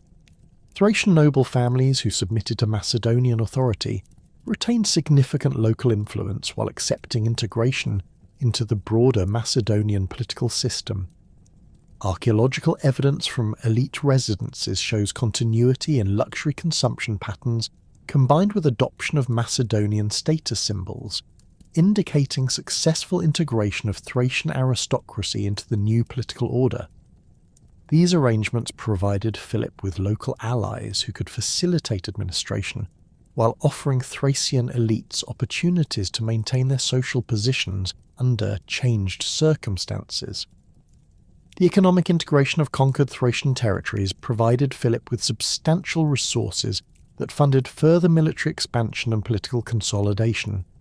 Thracian gold mines, particularly those in the Pangaion Hills, generated revenues that enabled Philip to maintain professional military forces and conduct extensive diplomatic activities throughout the Greek world. Archaeological evidence from mining operations shows systematic expansion and technological improvements that increased production under Macedonian administration. Agricultural production in conquered territories continued under Macedonian oversight, with systematic efforts to increase productivity through improved techniques and expanded cultivation areas. Archaeological evidence from rural settlements shows introduction of new crops, improved agricultural tools, and systematic field arrangements that increased yields while maintaining traditional farming practices. The agricultural surplus generated by these improvements supported urban populations and provided resources for military campaigns. Craft production in Thracian territories adapted to serve both local needs and broader Macedonian market demands, with workshops producing goods that combined traditional Thracian techniques with styles preferred by Macedonian consumers. Archaeological evidence from craft quarters shows standardized production techniques and quality control measures that maintained Thracian reputation for superior craftsmanship while serving expanded market networks. The integration of Thracian craft production into Macedonian economic systems provided employment for local populations while generating revenues for the royal treasury.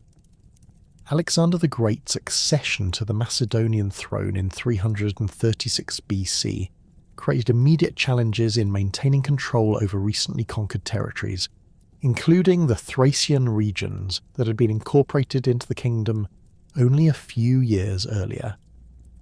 The assassination of Philip II encouraged various subject peoples to test the resolve and capabilities of the young king, leading to rebellions and independence movements across the Macedonian Empire. Thracian tribes, despite their recent defeat, retained military capabilities and political organisation that enabled them to mount serious challenges to Macedonian authority. The Triballi, a powerful Thracian tribe occupying territories along the Danube River, had maintained independence during Philip's campaigns and now saw Alexander's accession as an opportunity to expand their influence at Macedonian expense. Archaeological evidence from Tribalian settlements shows military preparations including weapon stockpiling, fortification construction, and alliance-building activities that indicate systematic planning for conflict with Macedonian forces. The Triballi's strategic position controlling Danube river crossings gave them significant leverage in any military confrontation with Alexander's forces. Alexander's response to Thracian challenges demonstrated both his military capabilities and his understanding of the strategic importance of maintaining secure northern frontiers. The campaign of 335 BC against the Triballi and other Thracian groups served multiple purposes, suppressing immediate threats to Macedonian authority, demonstrating Alexander's military leadership to both allies and enemies, and securing resources and manpower for the planned invasion of the Persian Empire. The crossing of the Danube River during Alexander's Thracian campaign represented a remarkable military achievement that demonstrated Macedonian engineering capabilities and tactical innovation. Archaeological evidence from the crossing site includes remains of bridge supports and ferry equipment that enabled the transport of substantial military forces across one of Europe's major rivers. This successful crossing caught Tribalian forces off guard and demonstrated Alexander's ability to overcome geographical obstacles that had previously provided security for Thracian populations. The battle against the Triballi showcased Alexander's tactical genius and the effectiveness of Macedonian military systems against Thracian opponents. While detailed battle accounts emphasize Alexander's personal courage and leadership, archaeological evidence from the battlefield shows the systematic deployment of combined arms tactics that maximized Macedonian advantages while neutralizing traditional Thracian strengths. The distribution of weapon fragments and equipment remains indicates that Tribalian forces fought courageously, but were ultimately overwhelmed by superior Macedonian coordination and equipment. Tribalian casualties from the battle appear to have been substantial, based on archaeological evidence from burial sites and battlefield remains. However, Alexander's treatment of defeated Tribalian populations demonstrated the same political sophistication that had characterized his father's policies. Rather than conducting punitive campaigns that would have generated lasting resentment, Alexander incorporated surviving Tribalian warriors into his military forces, while establishing administrative arrangements that preserved local autonomy under Macedonian oversight. The successful conclusion of the Thracian campaign provided Alexander with both immediate military benefits and longer-term strategic advantages for his Persian expedition. Thracian territories now provided secure bases for military operations, while Thracian warriors offered specialized military capabilities that complemented Macedonian forces. Archaeological evidence from military supply depots shows systematic preparation for extended campaigns, with storage facilities and equipment caches that supported Alexander's subsequent operations. Thracian cavalry units became integral components of Alexander's army during the Persian campaigns, providing reconnaissance capabilities, pursuit forces, and specialized combat units that proved invaluable in various tactical situations. The superior quality of Thracian horses, combined with exceptional horsemanship skills developed through generations of pastoral traditions, created mounted forces that were highly valued by Alexander's military commanders. Archaeological evidence from stable facilities shows systematic horse breeding and training programs that produced mounts specifically suited for extended campaign service. The integration of Thracian cavalry into Alexander's army required careful attention to cultural and military traditions that maintained unit cohesion while enabling coordination with other force components. Thracian cavalry units retained their traditional equipment, including distinctive shields, weapons, and horse gear, while adopting Macedonian tactical procedures and command structures. Archaeological evidence from military camps shows separate quarters for different ethnic units, indicating systematic efforts to maintain cultural identity while building military effectiveness. Thracian light infantry units provided Alexander's army with specialized capabilities for operations in difficult terrain, siege warfare, and harassment tactics that complemented the heavy infantry and cavalry formations that formed the army's core strength. These units retained traditional Thracian fighting techniques, including the effective use of javelins, curved swords, and small shields that enabled rapid movement and flexible tactical deployment. Archaeological evidence from military equipment shows standardized weapons production that maintained traditional designs while ensuring consistent quality and interoperability. The performance of Thracian units in Alexander's Persian campaigns earned them reputation for exceptional courage, loyalty, and military effectiveness that enhanced their status within the Macedonian military system. Ancient sources consistently praised Thracian contributions to major battles, siege operations, and difficult marches that tested the endurance and capabilities of all army components. The success of Thracian military service created opportunities for individual advancement and collective recognition that strengthened bonds between Thracian communities and Macedonian authority. Thracian participation in Alexander's campaigns extended beyond military service to include administrative, diplomatic, and cultural roles that reflected their integration into the broader Macedonian imperial system. Thracian nobles served as regional governors, diplomatic representatives, and cultural intermediaries who facilitated communication between different ethnic groups within the empire.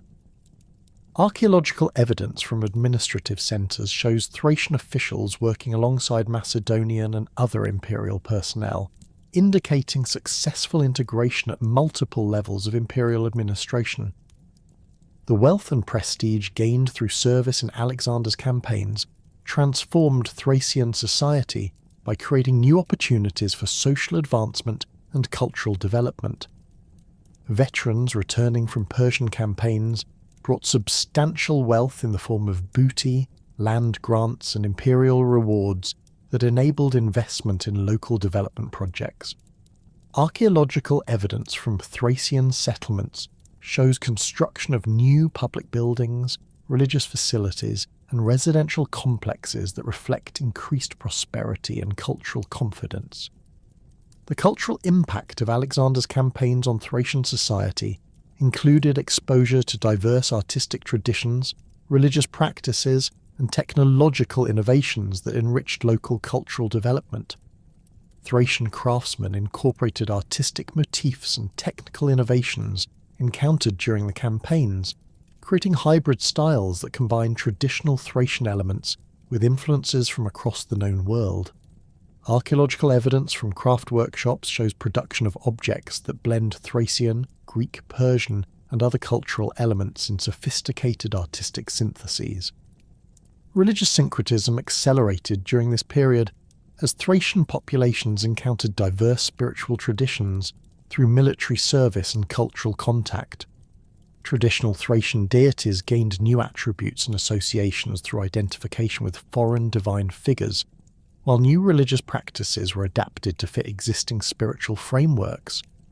Archaeological evidence from sanctuary sites shows architectural modifications and ritual equipment that accommodated expanded religious practices while maintaining connections to traditional Thracian spirituality. The death of Alexander in 323 BC created immediate challenges for maintaining imperial unity and control over distant territories, including the Thracian regions that had been integrated into the Macedonian system. The succession struggles that followed Alexander's death provided opportunities for various subject peoples to reassert independence or align with different claimants to imperial authority. Thracian communities, despite their integration into the Macedonian system, retained sufficient political organisation and military capability to pursue independent policies during this period of imperial fragmentation.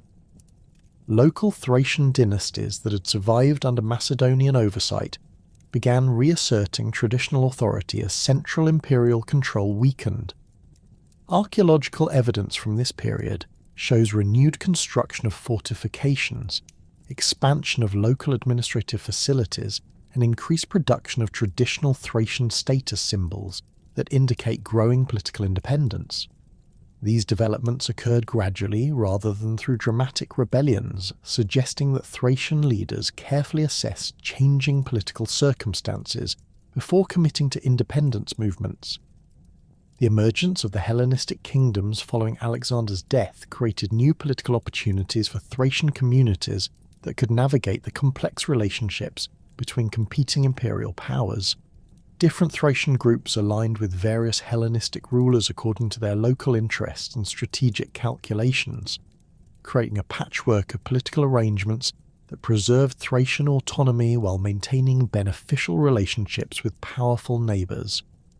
Archaeological evidence shows diplomatic gifts and alliance markers that indicate active Thracian participation in Hellenistic political networks. Resistance movements during the early Hellenistic period took diverse forms ranging from armed rebellion to passive non-cooperation with imperial administrative requirements.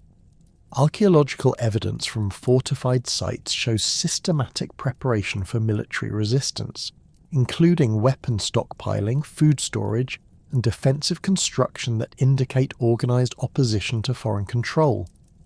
However, the success of these resistance efforts varied considerably depending on local circumstances, external support, and the military capabilities of opposing forces. The survival of traditional Thracian political structures under Hellenistic rule reflected both the strength of indigenous institutions and the practical limitations of imperial administration over vast territories.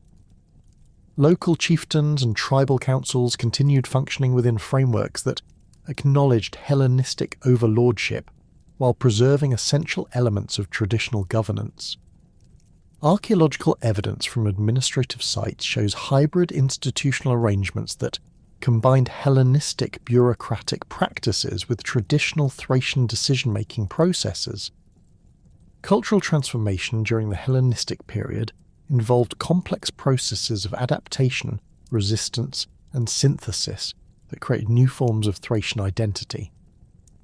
While maintaining core cultural values and practices, Thracian communities selectively adopted Hellenistic innovations that enhanced their capabilities or provided new opportunities for cultural expression. Archaeological evidence shows gradual changes in material culture, artistic styles, and settlement patterns that reflect ongoing cultural negotiation, rather than simple adoption of foreign models. Urbanization accelerated during the Hellenistic period as Thracian communities adopted city-based political and economic organization, while adapting these structures to local conditions and preferences. New urban centers combined traditional Thracian settlement patterns with Hellenistic urban planning principles, creating cities that serve both local needs and broader regional functions. Archaeological evidence from these urban centres shows systematic planning that integrated residential, commercial, administrative, and religious functions within coherent urban designs.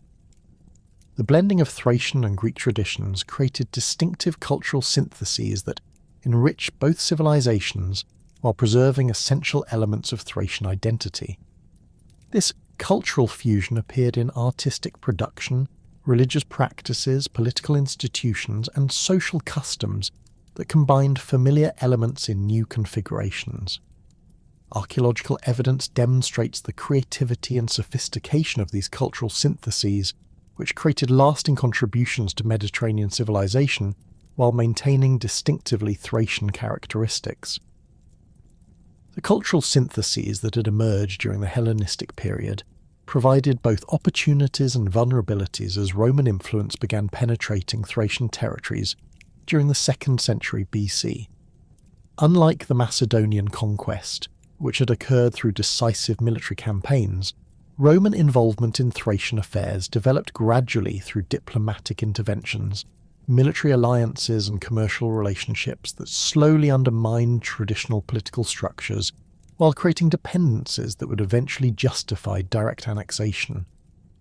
Roman interest in Thracian territories initially focused on strategic concerns related to protecting the northern frontiers of their expanding Balkan possessions. The conquest of Macedonia in 168 BC brought Roman forces into direct contact with Thracian kingdoms that had previously operated within Hellenistic political frameworks. Archaeological evidence from this period shows increased Roman material culture appearing in Thracian settlements, including standardized pottery types, bronze implements, and architectural elements that indicate growing commercial and political connections with Roman territories to the south and west. The Third Macedonian War had demonstrated Roman military superiority over Hellenistic armies, but Thracian political leaders initially believed their mountainous territories and mobile military tactics would provide adequate protection against Roman expansion. This confidence proved misplaced, as Roman diplomatic and military pressure gradually isolated individual Thracian kingdoms, while preventing the formation of effective anti-Roman coalitions. Archaeological evidence from fortified sites shows hasty defensive preparations during this period, including reinforcement of existing walls and construction of new defensive works that suggest growing awareness of Roman military capabilities. Roman intervention in Thracian politics accelerated during the conflicts with Mithridates VI of Pontus, who sought to create an anti-Roman coalition that included various Thracian tribes and kingdoms. The Pontic king's promises of independence and territorial expansion appealed to Thracian leaders who had grown increasingly concerned about Roman encroachment on their traditional territories. Archaeological evidence from this period includes weapons caches, alliance tokens, and diplomatic gifts that indicate systematic preparation for military cooperation against Roman forces. The alliance between certain Thracian groups and Mithridates proved disastrous when Roman forces under Lucius Cornelius Sulla demonstrated their ability to operate effectively in Thracian terrain while maintaining supply lines across difficult geographical barriers. The Roman victory at Chaeronea in 86 BC effectively ended Pontic hopes of creating a viable anti-Roman coalition, while subsequent campaigns systematically reduced Thracian strongholds that had supported Mithridates. Archaeological evidence from besieged sites shows impact damage from Roman siege engines, collapsed fortifications from systematic undermining operations, and evidence of prolonged resistance that ultimately proved futile against superior Roman military organisation. Roman punitive campaigns following the Mithridatic Wars targeted Thracian communities that had supported Pontic forces, creating patterns of destruction and reconstruction that would characterise Roman-Thracian relations for the next century. Rather than conducting systematic genocide or mass deportations, Roman commanders typically imposed tribute obligations, seized hostages from noble families, and established garrison posts that monitored local activities while maintaining Roman military presence. Archaeological evidence from garrison sites shows standardized Roman military architecture combined with local construction techniques, indicating systematic efforts to establish permanent Roman presence while utilizing local resources and labor. The gradual extension of Roman influence over Thracian territories occurred through a combination of military pressure, diplomatic manipulation, and economic integration that slowly eroded traditional political structures. Roman merchants established trading posts in major Thracian centres, creating commercial relationships that generated wealth for local elites, while creating dependencies on Roman markets and supply networks.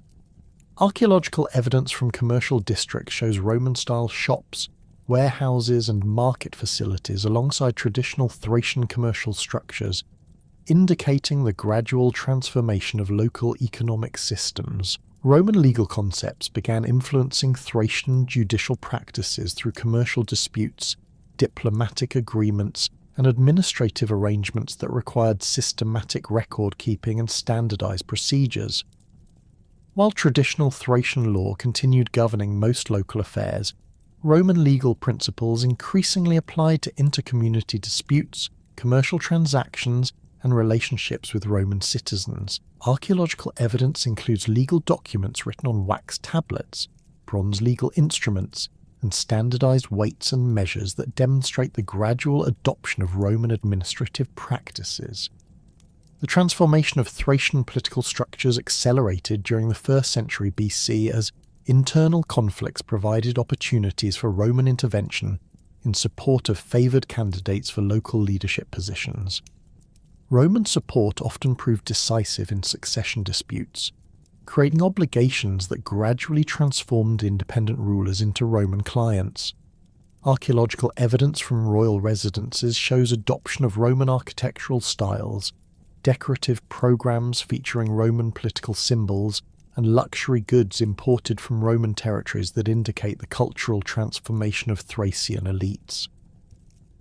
Marcus Licinius Crassus conducted systematic campaigns against Thracian tribes between 29 and 28 BC that demonstrated Roman determination to establish direct control over territories that had previously enjoyed client status. These campaigns involved coordinated operations across multiple fronts that prevented effective Thracian resistance, while showcasing Roman military capabilities to potential opponents. Archaeological evidence from this period shows widespread destruction at fortified sites, followed by systematic reconstruction under Roman supervision that created new settlement patterns designed to facilitate administrative control. The establishment of Roman military colonies in strategic locations throughout Thracian territory created permanent bases for Roman power, while providing land grants for veteran soldiers who had completed their military service. These colonies served multiple functions, maintaining military presence, demonstrating Roman commitment to permanent control, providing models of Roman urban organisation, and creating loyal populations that supported Roman administration. Archaeological excavations at colonial sites reveal planned urban layouts, with standardized building types, public facilities, and defensive arrangements that followed established Roman colonial patterns. Veteran colonists brought specialized skills in construction, agriculture, and administration that contributed to local economic development, while facilitating the spread of Roman cultural practices. Archaeological evidence from colonial settlements shows workshops producing Roman-style pottery, metalwork, and textiles, alongside traditional Thracian crafts, indicating economic integration that benefited both Roman colonists and local populations. The presence of Roman-style baths, theatres, and religious facilities in these settlements provided models that influenced urban development throughout the region. The formal creation of the province of Thracia under Emperor Claudius in 46 AD represented the culmination of nearly 2 centuries of gradual Roman penetration and control. This administrative transformation abolished the remaining vestiges of Thracian political independence while establishing systematic provincial administration that integrated the region fully into the Roman imperial system. Archaeological evidence from this period shows massive construction projects including roads, aqueducts, administrative buildings, and urban infrastructure that demonstrated Roman commitment to permanent rule while providing practical benefits for local populations. Provincial administration under Roman rule operated through a sophisticated bureaucratic system that balanced central control with recognition of local conditions and traditions. The provincial governor, typically a former praetor or consul, maintained ultimate authority while delegating specific responsibilities to subordinate officials who managed different aspects of provincial administration. Archaeological evidence from administrative centres shows complex building arrangements that accommodated various governmental functions, including tax collection, judicial proceedings, military command, and diplomatic relations. Roman governors established their headquarters in major urban centres that provided adequate facilities for administrative operations, while maintaining strategic positions that enabled effective control over provincial territories. The governor's residence typically included public reception areas for conducting official business, private quarters for the governor and his staff, offices for various administrative functions, and storage facilities for official documents and treasury funds. Archaeological excavations at gubernatorial sites reveal architectural complexes that combined Roman administrative traditions with adaptations to local conditions and available building materials. The survival of local aristocratic families under Roman administration reflected practical Roman policies that utilized existing social structures while ensuring their loyalty to imperial authority. Thracian nobles who demonstrated reliability and competence received appointments to subordinate administrative positions that provided them with continued social status while serving Roman interests. Archaeological evidence from elite residences shows continuity in luxury consumption patterns combined with adoption of Roman status symbols, indicating successful integration of traditional Thracian aristocracy into the Roman administrative system. Local administrative positions available to Thracian aristocrats included municipal magistracies, judicial appointments, tax collection responsibilities, and military commands that provided opportunities for career advancement while maintaining connections to traditional Thracian communities. These positions required familiarity with Roman legal procedures, administrative practices, and cultural expectations, creating incentives for Thracian elites to acquire Roman education and adopt Roman cultural practices. Archaeological evidence includes Latin inscriptions commemorating local officials, Roman-style portrait sculptures, and architectural elements that demonstrate the cultural transformation of the Thracian aristocracy. The integration of Thracian aristocratic families into Roman administrative structures created networks of personal relationships that facilitated provincial governance, while providing channels for local concerns to reach provincial authorities. Marriage alliances between Roman officials and Thracian noble families created kinship connections that strengthened political relationships while facilitating cultural exchange. Archaeological evidence from family tombs shows burial practices that combine Roman and Thracian traditions, indicating the development of hybrid cultural identities among elite families. Romanization processes in Thracian territories involved systematic efforts to spread Roman cultural practices, legal concepts, and administrative procedures while allowing for local adaptations that maintained social stability. These processes operated through multiple channels including military service, commercial relationships, educational opportunities, and religious activities that exposed Thracian populations to Roman cultural models. Archaeological evidence shows gradual changes in material culture, architectural styles, and settlement patterns that reflect ongoing cultural transformation rather than sudden adoption of foreign practices. Urban planning in major Thracian centres incorporated Roman design principles while adapting to local topographical conditions and existing settlement patterns. Roman urban planners typically established grid street systems, centralised forum areas, standardised building regulations, and integrated infrastructure systems that improved urban functionality while demonstrating Roman organisational capabilities.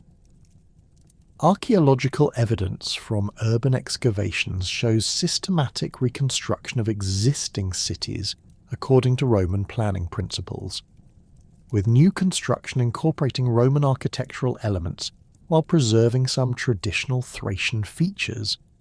The forum complex in major Thracian cities served as the centre of Roman urban life, combining commercial, administrative, judicial, and religious functions within integrated architectural arrangements. These forums typically included basilicas for judicial proceedings and commercial activities, temples dedicated to Roman deities, administrative offices for local government, and open spaces for public assemblies and market activities. Archaeological excavations of forum sites reveal sophisticated architectural programs that demonstrated Roman engineering capabilities while providing practical facilities for urban administration. Roman architectural techniques introduced to Thracian cities included concrete construction, arch and vault systems, standardized building materials, and integrated infrastructure systems that enabled larger and more durable structures than traditional Thracian building methods.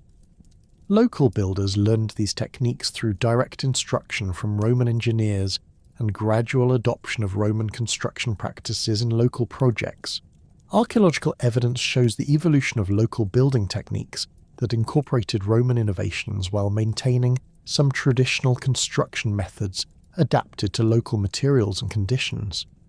Public bath complexes represented particularly impressive examples of Roman engineering and cultural influence, providing facilities for personal hygiene, social interaction, and recreational activities that became central to urban life in Romanized Thracian cities.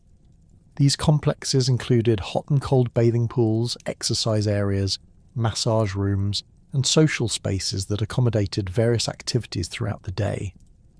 Archaeological excavations of bath complexes reveal sophisticated heating systems, water supply arrangements, and architectural decoration that demonstrated Roman engineering capabilities while providing practical benefits for urban populations.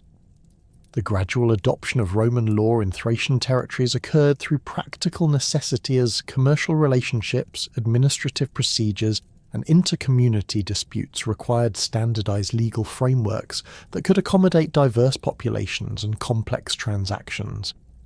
Roman legal concepts provided systematic approaches to property rights, contractual obligations, criminal justice, and administrative procedures that proved more effective than traditional Thracian legal practices for governing complex urban societies.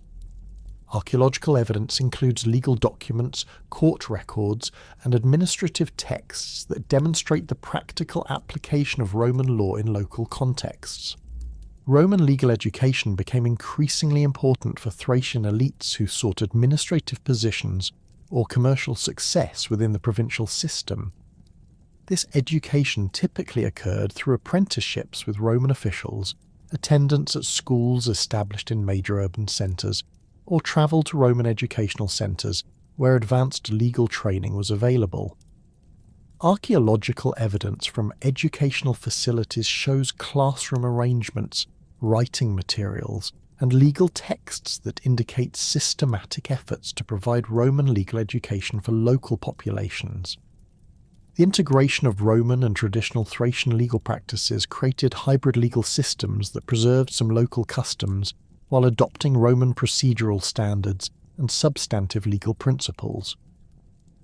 This integration occurred gradually through practical experience rather than systematic legal reform, with Roman concepts gaining acceptance as they proved effective in resolving disputes and managing administrative challenges. Archaeological evidence includes legal inscriptions, court facilities, and administrative records that demonstrate the evolution of local legal systems under Roman influence. Economic integration into the Roman Empire transformed Thracian production systems, trade relationships, and monetary arrangements, while creating new opportunities for wealth accumulation and social advancement. Roman demand for specific products encouraged specialization in agriculture, mining, and craft production that generated surplus for export while improving local living standards.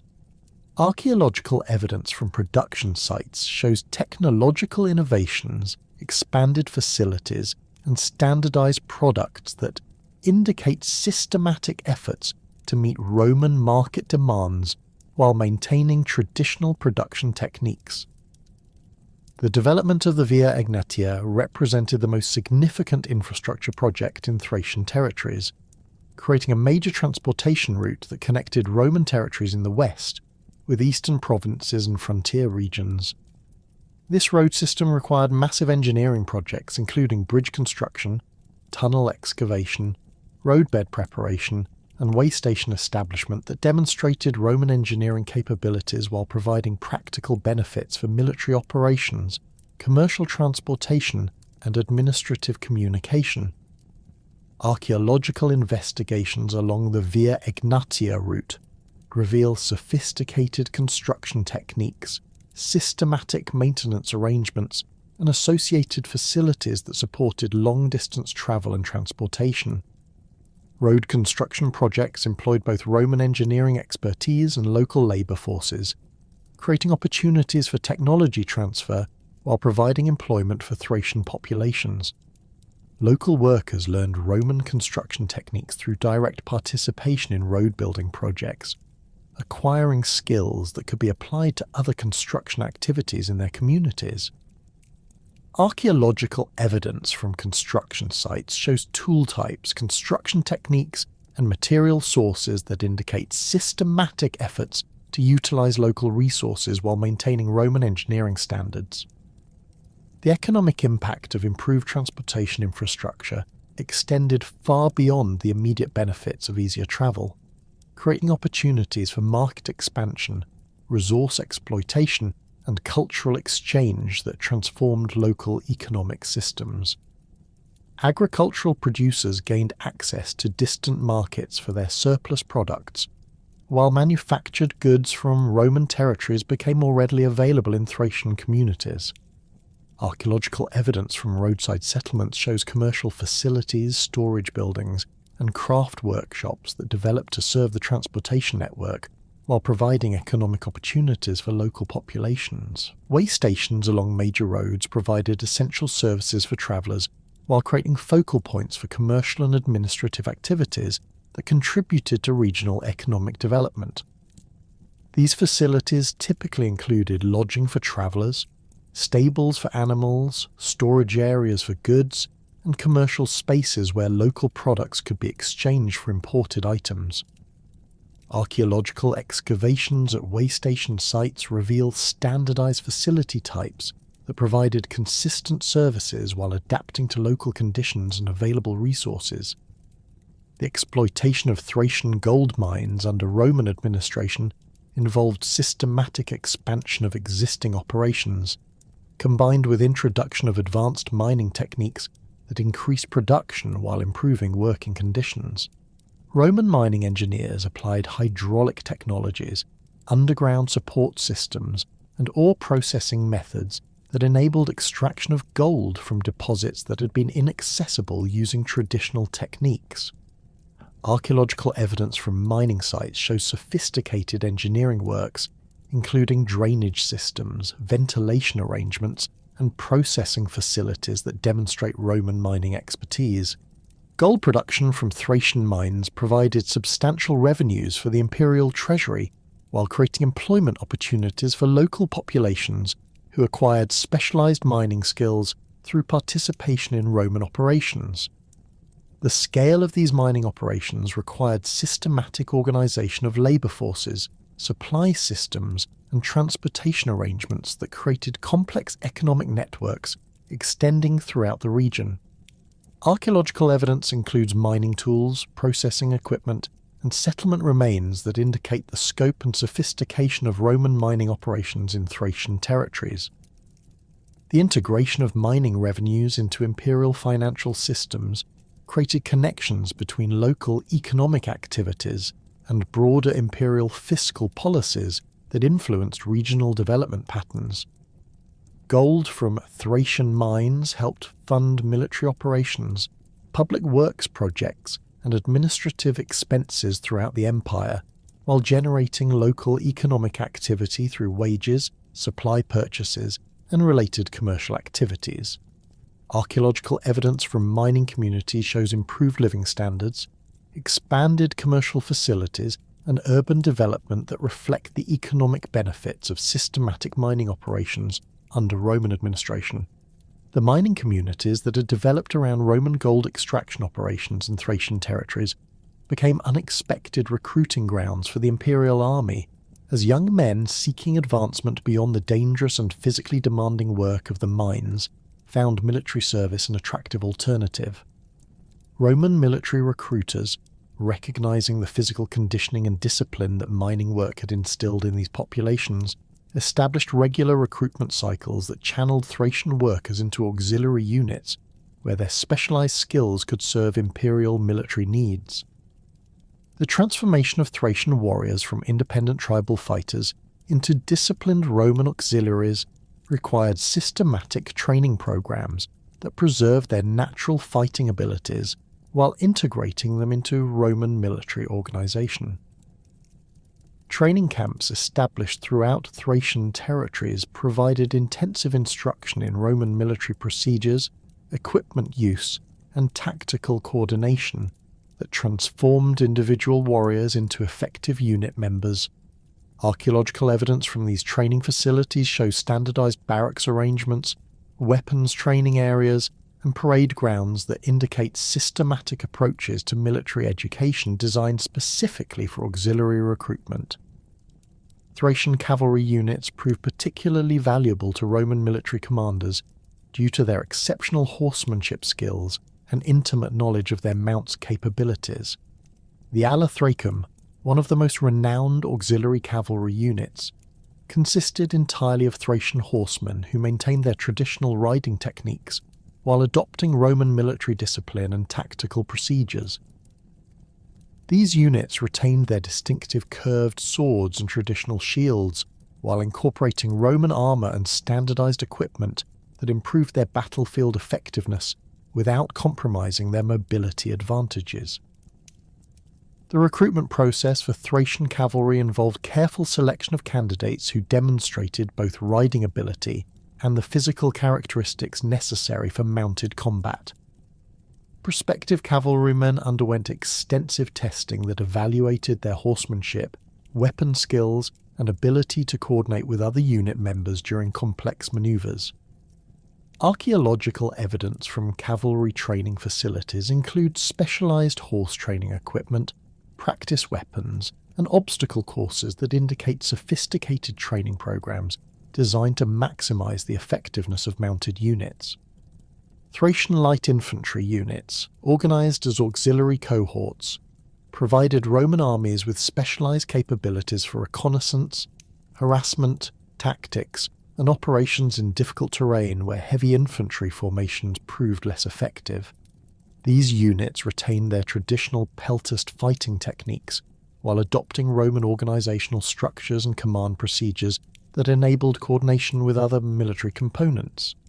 The combination of traditional Thracian mobility and Roman discipline created infantry units that could operate independently or integrate seamlessly into larger military operations. The cohors Thracium maintained its reputation for exceptional performance in frontier warfare, where their knowledge of local terrain and ability to operate effectively in mountainous or forested regions provided significant tactical advantages. Archaeological evidence from frontier fortifications shows specialized equipment designed for light infantry operations, including modified shields, specialized javelin types, and minimal armor that maximized mobility while providing adequate protection. These units often served as the first line of defense against barbarian incursions, using their traditional harassment tactics to disrupt enemy formations before heavier Roman forces engaged in decisive combat. Training programs for Thracian light infantry emphasized maintaining traditional fighting skills while developing the discipline and coordination necessary for effective integration into Roman military operations. Instructors, typically Roman veterans with experience commanding auxiliary units, worked closely with Thracian training officers who understood traditional fighting techniques and could facilitate the adaptation process. Archaeological evidence from training camps shows practice areas designed for javelin throwing, sword combat, and unit maneuvers that combine traditional Thracian techniques with Roman tactical procedures. The standardization of equipment for Thracian auxiliary units involved careful balance between maintaining traditional advantages and ensuring compatibility with Roman military systems. Weapons workshops established near major training camps produced standardized versions of traditional Thracian weapons that met Roman quality standards while preserving the functional characteristics that made these weapons effective. Archaeological investigation of these workshops reveals specialized tools, quality control measures, and production techniques that ensured consistent equipment standards across different auxiliary units. Thracian military service created unprecedented opportunities for social advancement and cultural integration that transformed individual lives while strengthening connections between Thracian communities and Roman imperial structures. Veterans returning from military service brought Roman citizenship, financial resources, and cultural experiences that elevated their status within local communities while providing models for younger generations seeking similar opportunities. Archaeological evidence from veteran settlements shows improved housing, Roman-style amenities, and status symbols that demonstrate the material benefits of successful military service. The integration of Thracian veterans into Roman colonial communities created cultural bridges that facilitated broader social integration, while preserving important elements of Thracian identity. Veteran colonies established throughout the empire included substantial numbers of Thracian auxiliaries who maintained connections to their homeland while adapting to new environments and cultural contexts. Archaeological evidence from these colonies shows material culture that combines Roman colonial standards with Thracian traditional elements, indicating successful cultural adaptation that preserved ethnic identity within Roman imperial frameworks. Military diplomas granted to Thracian auxiliaries upon completion of their service provided legal documentation of Roman citizenship and associated privileges that transformed their legal status and social opportunities. These bronze documents, discovered in archaeological contexts throughout the former empire, record the names, units, and service records of individual Thracian soldiers who achieved citizenship through military service. The systematic preservation of these records indicates the importance placed on documenting the transition from auxiliary service to full citizenship status. The career of Marcus Valerius Maximianus illustrates the potential for advancement available to capable Thracian military officers within the Roman system. Born in the Rhodope Mountains around 173 AD, Maximianus began his military career as a common soldier in an auxiliary cohort before demonstrating leadership abilities that earned him promotion to centurion rank. Archaeological evidence from his hometown shows construction projects funded by his military earnings, including public buildings and religious facilities that demonstrate the economic impact of successful military careers on local communities. Maximianus's rise through the military hierarchy culminated in his elevation to the imperial throne in 235 AD, making him the first emperor of Thracian origin and demonstrating the ultimate possibilities for advancement within the Roman system. His reign, though brief and troubled, represented a remarkable achievement for someone born into a provincial family with no aristocratic connections. Contemporary sources describe him as a man of enormous physical stature and strength, characteristics that aligned with traditional Roman and Thracian ideals of military leadership. The policies implemented during Maximinus Thrax's reign reflected his understanding of both military needs and provincial concerns, though his focus on military affairs and frontier defence created tensions with the Roman Senate and urban populations, who preferred more traditional approaches to imperial administration. His extensive military campaigns along the Rhine and Danube frontiers demonstrated continued commitment to defending Roman territories while providing opportunities for military advancement and booty acquisition that benefited his supporters. Archaeological evidence from Maximinus Thrax's reign includes military installations, fortifications, and campaign equipment that demonstrate his systematic approach to frontier defence and military organisation. Construction projects initiated during his reign show emphasis on practical military facilities rather than ceremonial buildings, reflecting his priorities and background as a professional soldier rather than a traditional aristocratic ruler. The distribution of coin hoards from this period indicates the economic pressures created by his military campaigns and the financial demands of maintaining large armies in frontier regions. The gladiator Spartacus, though predating the formal incorporation of Thracian territories into the Roman Empire, represented another dramatic example of Thracian capabilities within Roman military contexts. His background as a Thracian warrior provided him with combat skills and leadership abilities that proved devastating when applied against Roman forces during the Great Slave Rebellion of 71 BC.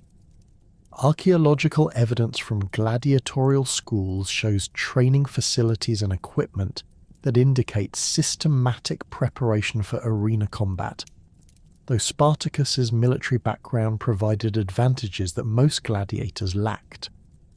The rebellion led by Spartacus demonstrated both the military potential of Thracian fighting techniques and the organizational capabilities that traditional Thracian society had developed through centuries of tribal warfare and political administration.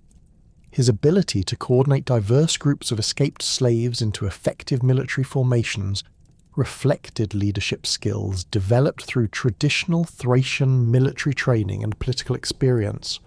Archaeological evidence from battle sites associated with the rebellion shows weapons and equipment that indicate systematic military organization rather than spontaneous uprising.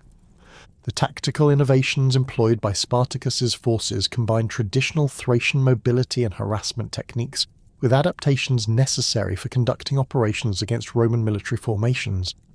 His forces avoided direct confrontation with Roman legions when possible, preferring to use superior mobility and knowledge of local terrain to achieve tactical advantages. Archaeological evidence from campaign sites shows temporary fortifications, supply caches, and movement patterns that indicate sophisticated understanding of military logistics and strategic planning. The ultimate defeat of Spartacus's rebellion demonstrated the limitations of even exceptional leadership when confronting the full resources of the Roman state, but the military effectiveness displayed during the campaign enhanced Roman respect for Thracian military capabilities and contributed to subsequent recruitment efforts in Thracian territories. The systematic crucifixion of captured rebels along the Appian Way served as a deterrent to future rebellions, while acknowledging the serious threat that the uprising had posed to Roman authority. Religious syncretism in Romanized Thracian territories created complex spiritual landscapes that combined traditional Thracian deities with Roman religious practices and emerging mystery cults that appealed to diverse populations seeking spiritual fulfillment. The cult of Mithras gained particular prominence among Thracian military communities, where its emphasis on courage, loyalty, and personal salvation resonated with warrior values while providing spiritual frameworks that transcended ethnic boundaries. Mithraea discovered in Thracian territories show architectural features adapted to local conditions while maintaining the essential elements necessary for mystery cult practices. These underground temples, carved from rock or constructed in basement chambers, provided the secretive atmosphere required for initiation ceremonies while accommodating the specific ritual requirements of Mithraic worship.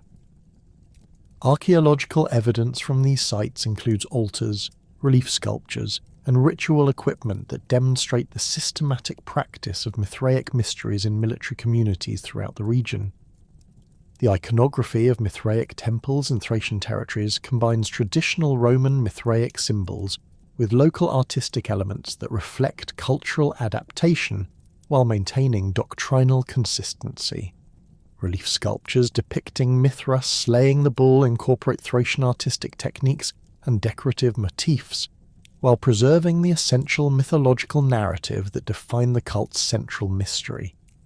These artistic syntheses demonstrate the creative potential of religious syncretism when conducted within communities that valued both traditional identity and spiritual innovation.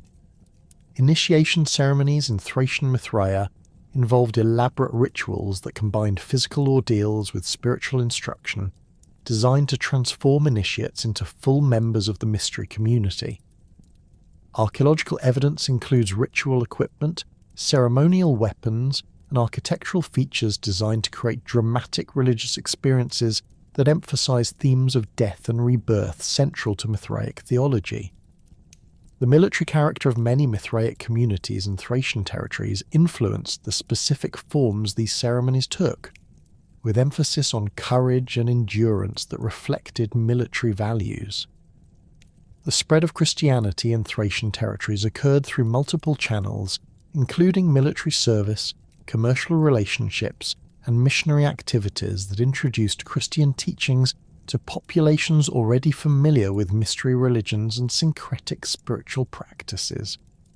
Early Christian communities in major Thracian cities combined Christian doctrinal elements with local religious traditions that eased the transition from traditional beliefs while maintaining essential Christian theological principles.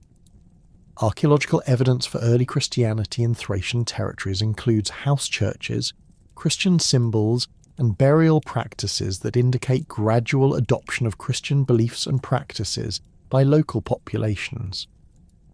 These early Christian communities typically met in private homes, adapted for religious gatherings, with architectural modifications that provided space for communal meals, baptismal ceremonies, and religious instruction. The modest character of these facilities reflects both the economic circumstances of early Christian communities and their desire to avoid attracting unwanted attention from Roman authorities. Christian burial practices in Thracian territory show gradual evolution from traditional local customs toward distinctively Christian approaches that emphasized resurrection beliefs and community solidarity. Archaeological evidence from Christian cemeteries shows changing burial orientations, simplified grave goods, and communal burial arrangements that reflect Christian theological principles while adapting to local conditions and cultural preferences. The presence of Christian symbols and inscriptions in these burial contexts provides evidence for the spread of Christian beliefs among diverse social groups. The development of Christian theology in Thracian territories involved ongoing dialogue between Christian teachers and local populations familiar with traditional Thracian religious concepts and Hellenistic philosophical traditions. This theological development created distinctive regional characteristics within broader Christian doctrinal frameworks, with particular emphasis on themes that resonated with local cultural values and spiritual needs. Archaeological evidence includes Christian texts, theological writings, and religious art that demonstrate the intellectual sophistication of Christian communities in the region.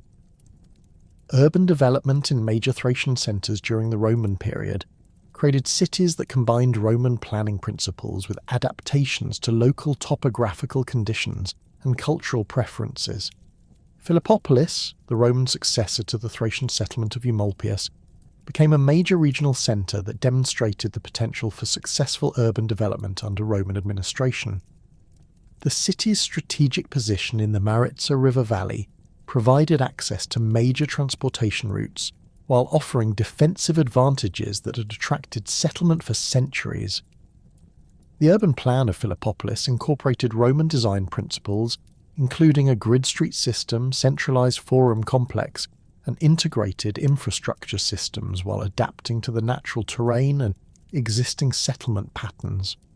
Archaeological excavations have revealed sophisticated urban amenities including public baths, theatres, aqueducts and residential districts that provided high-quality urban living conditions for diverse populations. The systematic layout of commercial districts, administrative areas, and residential neighbourhoods demonstrates comprehensive urban planning that balance functional requirements with aesthetic considerations. Public buildings in Philippopolis reflected both Roman architectural traditions and local adaptations that created distinctive regional building styles. The theatre, constructed during the 2nd century AD, incorporated Roman engineering techniques and design principles while adapting to local topographical conditions and available building materials. Archaeological investigation of the theatre shows sophisticated acoustic design, elaborate decorative programs, and construction techniques that demonstrate high levels of technical expertise and artistic achievement. The Forum complex at Philippopolis served as the centre of urban life, combining commercial, administrative, judicial, and religious functions within an integrated architectural arrangement. The basilica provided space for legal proceedings and commercial activities, while surrounding porticos offered protection for market activities and social gatherings. Archaeological evidence from the Forum area shows commercial installations, administrative offices, and religious facilities that serve the diverse needs of the urban population, while demonstrating Roman organisational capabilities. Residential architecture in Philippopolis shows the adaptation of Roman housing types to local conditions and cultural preferences, creating distinctive regional variations that combined Roman amenities with traditional Thracian spatial arrangements. Elite residences incorporated Roman features including central courtyards, decorated reception rooms, and private bath facilities while maintaining some traditional elements that reflected local cultural values. Archaeological excavation of residential districts reveals housing types ranging from modest single-family dwellings to elaborate multi-room complexes that accommodated extended families and household staff. Serdica, established at the strategic crossroads of major transportation routes connecting the Danube frontier with Aegean ports, developed into one of the most important administrative and commercial centres in the Balkan provinces. The city's position at the intersection of multiple road networks made it a natural focus for regional administration, while providing opportunities for commercial development that attracted diverse populations from throughout the empire. The defensive walls of Serdica, constructed during the 3rd century AD in response to increasing barbarian pressure on Danubian frontiers, demonstrate sophisticated military engineering that incorporated lessons learned from frontier warfare. These fortifications included multiple defensive circuits, strategically positioned gates, and integrated defensive systems that could withstand prolonged siege operations. Archaeological investigation of the wall system shows construction techniques that combined Roman engineering expertise with local building traditions and available materials. Urban amenities in Serdica included elaborate public bath complexes that provided recreational and social facilities for the urban population, while demonstrating Roman engineering capabilities. The largest bath complex, constructed during the 2nd century AD, included hot and cold bathing pools, exercise areas, massage facilities, and social spaces that accommodated various activities throughout the day. Archaeological excavation of these facilities reveals sophisticated heating systems, water supply arrangements, and decorative programs that created luxurious environments for urban recreation. Commercial districts in Serdica show systematic organisation that facilitated trade relationships, connecting local producers with regional and international markets. Archaeological evidence includes workshops, warehouses, and market facilities that indicate systematic commercial organisation designed to handle diverse products and trading relationships. The presence of standardised weights and measures, commercial inscriptions, and imported goods demonstrates the integration of local commercial activities into broader imperial economic networks. The transformation of Thracian society under Roman rule created new social hierarchies that combined traditional status distinctions with opportunities for advancement through Roman institutional channels.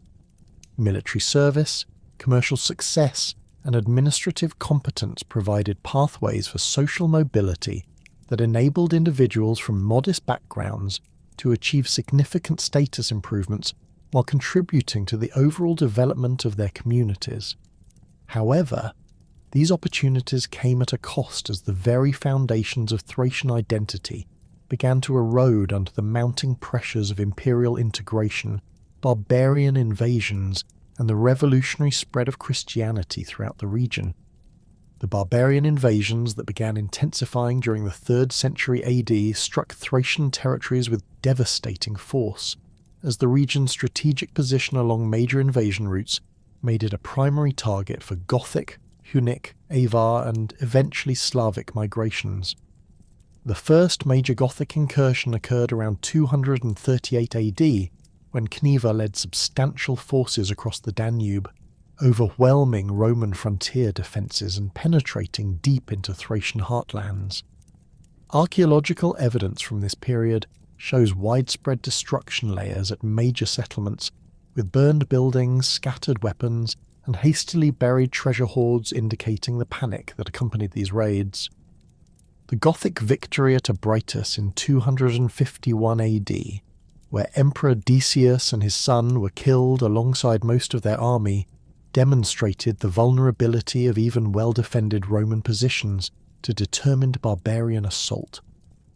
The battlefield archaeology reveals the scale of the disaster through scattered equipment, mass burial sites, and abandoned siege works that show how quickly Roman military organisation collapsed under Gothic pressure. This defeat shattered Roman confidence in their ability to defend Thracian territories, while encouraging further barbarian incursions that would plague the region for generations. Gothic settlements established in conquered Thracian territories during the 250 S and 260 S AD created permanent barbarian presence that fundamentally altered the demographic composition of the region. Archaeological excavations at Gothic settlement sites reveal distinctive pottery types, metalwork styles, and burial practices that contrast sharply with Roman and traditional Thracian material culture.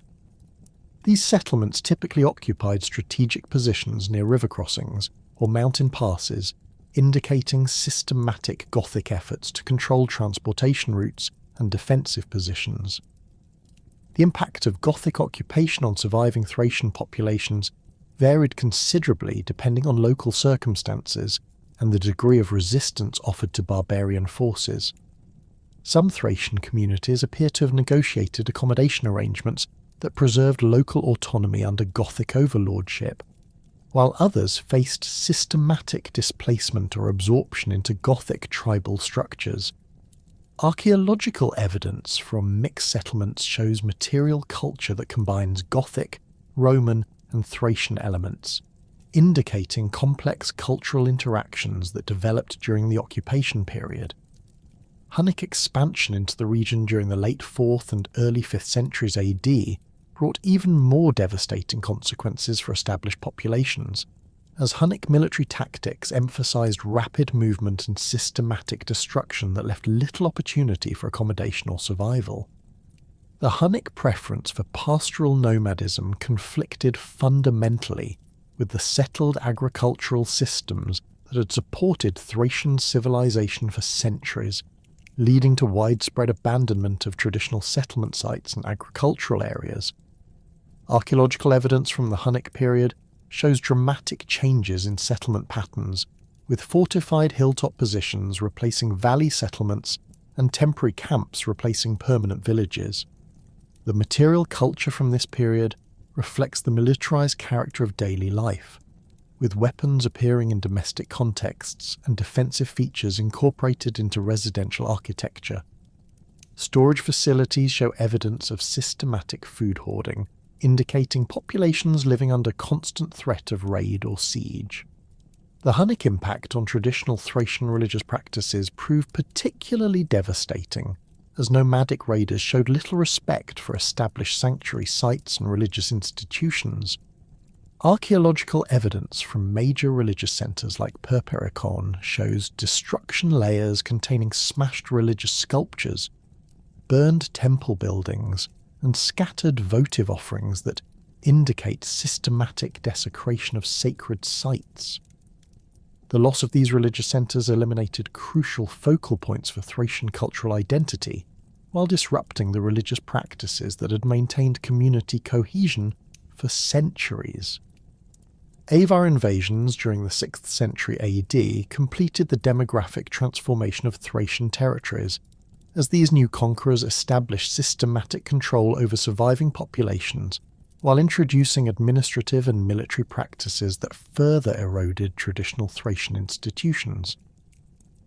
the Avars demonstrated greater organizational sophistication than previous barbarian invaders, establishing permanent administrative centers and systematic taxation systems that extracted resources from subject populations while maintaining military control over strategic territories. Avar settlement patterns show systematic territorial organization designed to maximize control over agricultural resources and transportation routes, while maintaining defensive capabilities against Byzantine military responses. Archaeological evidence from Avar administrative centers reveals complex building arrangements that combined residential, military and administrative functions within fortified compounds. These centers typically controlled surrounding agricultural territories through networks of smaller settlements that provided tribute and military service to Avar authorities. The gradual Slavic infiltration that began during the 6th century AD represented a different type of demographic pressure, as small groups of Slavic settlers established agricultural communities in areas depopulated by previous invasions and conflicts. Unlike the dramatic military campaigns of Goths, Huns and Avars, Slavic settlement occurred through gradual infiltration that filled demographic voids rather than displacing existing populations through direct conquest. Slavic agricultural techniques proved well adapted to the environmental conditions of former Thracian territories, enabling successful settlement in areas that had been abandoned during previous invasions. Archaeological evidence from early Slavic settlements shows systematic agricultural development, including field systems, storage facilities, and agricultural tools that indicate permanent settlement intentions rather than temporary occupation. The success of Slavic agricultural colonization created demographic foundations that would dominate the region's population for centuries.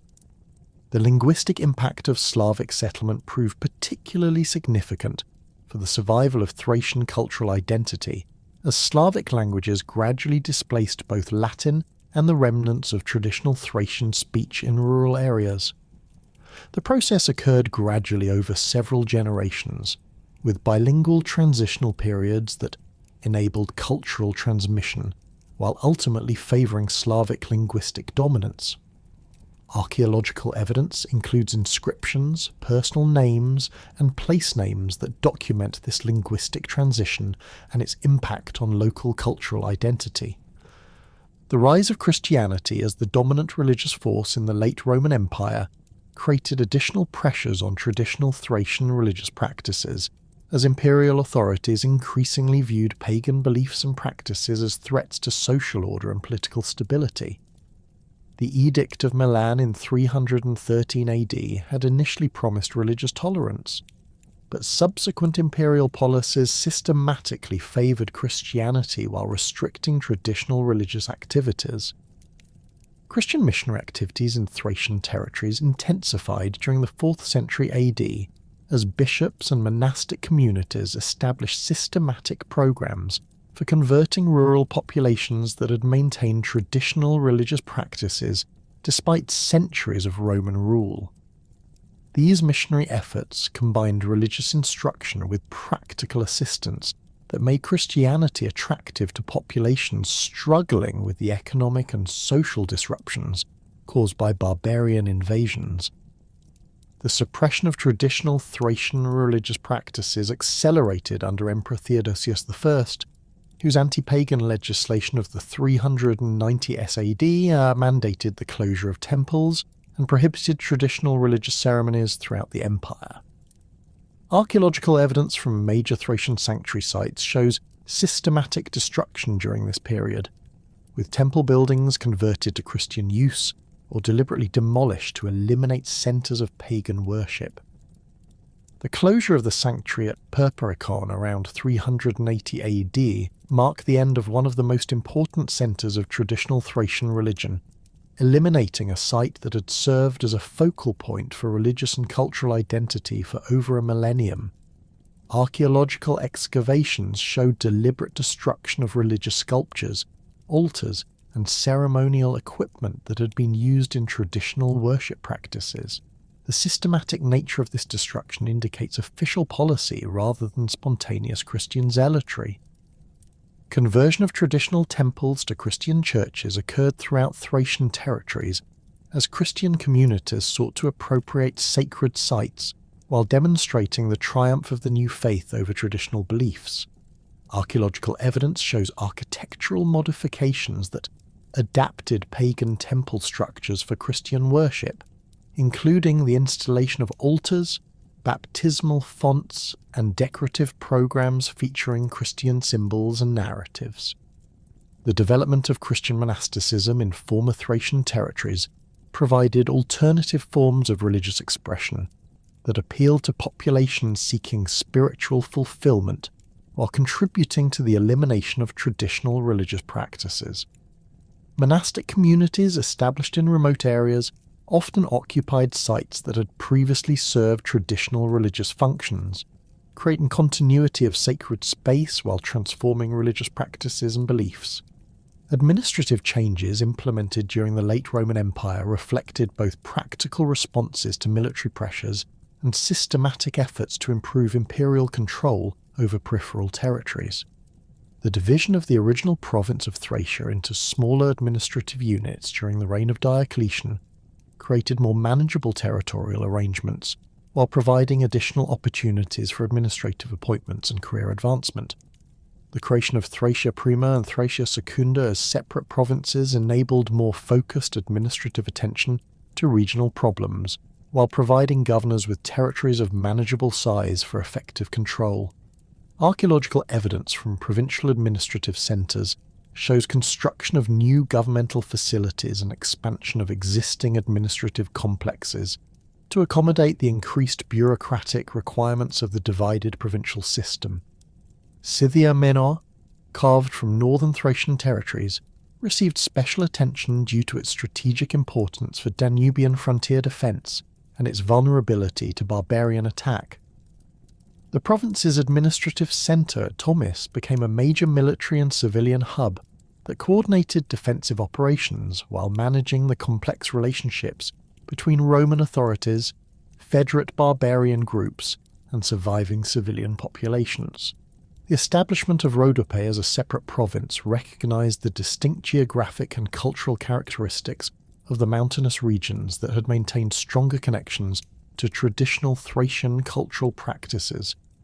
Administrative arrangements in Rhodope reflected the need to accommodate local conditions while maintaining imperial control over populations that had proven resistant to complete Romanization.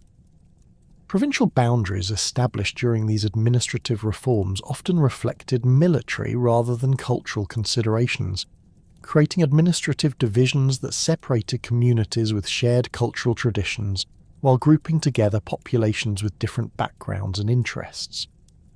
Archaeological evidence shows that these artificial boundaries had limited impact on cultural patterns and economic relationships that continue to reflect older regional connections.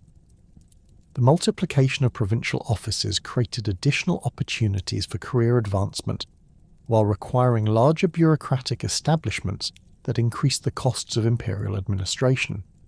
Archaeological evidence from administrative centres shows expanded office complexes, increased staff accommodations, and more elaborate ceremonial facilities that reflect the growing complexity of late imperial government. Linguistic and cultural assimilation accelerated during this period as traditional Thracian identity faced pressures from multiple directions that made cultural survival increasingly difficult. The disappearance of the Thracian language occurred gradually through generational change, as parents chose to raise children speaking Latin or Greek rather than traditional Thracian dialects that offered limited opportunities for social advancement. Urban environments proved particularly hostile to Thracian linguistic survival, as city dwellers found Latin essential for commercial success and administrative participation, while Greek remained important for cultural and religious activities. Archaeological evidence from urban contexts shows the gradual disappearance of Thracian personal names and the adoption of Roman nomenclature that reflected changing cultural identities and social aspirations. Rural areas maintained Thracian linguistic elements longer than urban centres, but even agricultural communities gradually adopted Latin for practical communication while retaining some traditional vocabulary for specialised activities and cultural practices. The process varied considerably by region, with mountainous areas maintaining traditional speech patterns longer than valley settlements that had greater contact with Roman administrative and commercial activities. The integration of Thracian populations into broader Byzantine cultural frameworks accelerated during the 5th and 6th centuries AD, as imperial policies emphasised cultural uniformity and religious orthodoxy over regional diversity. Educational systems promoted Greek and Latin literacy, while providing little support for traditional Thracian cultural transmission, creating generational gaps that weakened cultural continuity. Marriage patterns increasingly crossed ethnic boundaries as traditional Thracian communities intermarried with Roman, Greek and barbarian populations, creating mixed families that typically adopted the dominant cultural practices of their social environment. Archaeological evidence from family burial sites shows changing naming patterns, burial practices and grave goods that reflect these cultural transitions and their impact on community identity. Economic integration into imperial systems created dependencies that made cultural assimilation practically necessary for survival and advancement. Traditional Thracian craft techniques and agricultural practices continued in modified forms, but producers increasingly adopted Roman standards and preferences to access broader markets and commercial opportunities. The survival of Thracian cultural elements occurred primarily through selective incorporation into dominant cultural systems, rather than through maintenance of distinct Thracian identity. Archaeological evidence shows traditional decorative motifs appearing in Roman-style artefacts, traditional construction techniques adapted for Roman building types, and traditional religious symbols incorporated into Christian artistic programs. By 600 AD, distinct Thracian cultural identity had largely disappeared as a recognisable social force, though individual elements of traditional culture survived within the broader Byzantine cultural synthesis that dominated the region. The transformation represented not sudden cultural death, but gradual absorption into larger cultural systems that preserved selected elements while eliminating the coherent cultural framework that had defined Thracian civilization for over a millennium. The final centuries of recognisable Thracian identity witnessed the complete integration of remaining Thracian populations into the emerging medieval world, where their distinctive characteristics became subsumed within Bulgarian, Byzantine, and later Ottoman administrative and cultural frameworks. The establishment of the First Bulgarian Empire in 681 AD marked a crucial turning point in the final dissolution of Thracian identity, as the new state created political structures that incorporated surviving Thracian populations alongside Slavic settlers and Bulgars from the Pontic steppes. Archaeological evidence from early Bulgarian administrative centres shows material culture that combined Slavic, Bulgar, and residual Thracian elements in new syntheses that reflected the multi-ethnic character of the emerging state. The Bulgarian rulers, recognising the administrative value of educated populations familiar with Byzantine governmental practices, actively recruited former Thracian elites who possessed literacy skills and administrative experience. The conversion of Bulgaria to Christianity under Boris the in 864 AD accelerated the final elimination of traditional Thracian religious practices, while creating new frameworks for cultural expression that drew selectively from various ethnic traditions. The establishment of the Bulgarian Orthodox Church provided institutional structures that incorporated elements from traditional Thracian, Slavic, and Byzantine religious practices while maintaining doctrinal orthodoxy. Archaeological excavations at early Bulgarian religious sites reveal architectural elements and decorative programs that combine traditional Thracian symbolic motifs with Christian iconography, indicating the creative adaptation of older cultural elements within new religious frameworks. The development of Old Church Slavonic as the liturgical language of Bulgarian Christianity eliminated the final contexts where Thracian linguistic elements might have survived in formal usage. While some Thracian vocabulary may have persisted in rural dialects and specialised terminology, the systematic promotion of Slavonic literacy and religious instruction created generational breaks that prevented traditional linguistic transmission. Manuscript evidence from Bulgarian scriptoriums shows the gradual standardization of Slavonic religious and administrative terminology that replaced earlier multilingual practices. Byzantine administrative reforms during the 7th and 8th centuries AD created new territorial arrangements that disregarded traditional Thracian regional boundaries while establishing themes that reflected military and strategic considerations rather than cultural or ethnic divisions. The theme of Thrace, established around 680 AD, encompassed territories that extended far beyond traditional Thracian lands while excluding areas that had been central to ancient Thracian civilization. This administrative reorganization completed the political dissolution of Thracian territorial identity, while creating new regional frameworks that emphasized imperial rather than ethnic loyalties. The survival of Thracian cultural elements in medieval and later periods occurred primarily through their incorporation into folk traditions, place names, and material culture practices that persisted within communities that had lost conscious awareness of their Thracian origins. Archaeological investigations of medieval settlements in former Thracian territories reveal construction techniques, pottery styles, and decorative motifs that preserve traditional elements while adapting to new cultural contexts and functional requirements. These survivals represent unconscious cultural transmission rather than deliberate preservation of ethnic identity. Folk traditions recorded by ethnographers during the 19th and early 20th centuries preserve narrative elements, ritual practices, and seasonal celebrations that appear to derive from ancient Thracian religious and cultural traditions. The Kukeri masquerade traditions, found throughout Bulgaria and neighbouring regions, feature elaborate animal costumes, ritual dances, and seasonal performances that show remarkable similarities to ancient descriptions of Thracian religious ceremonies. While these practices evolved considerably over centuries of cultural change, their basic structures and symbolic content suggest continuity with pre-Christian religious traditions. The survival of traditional music and dance forms in the Balkans provides another avenue for tracing Thracian cultural continuity, as certain rhythmic patterns, melodic structures, and instrumental techniques appear to preserve elements that predate Slavic settlement.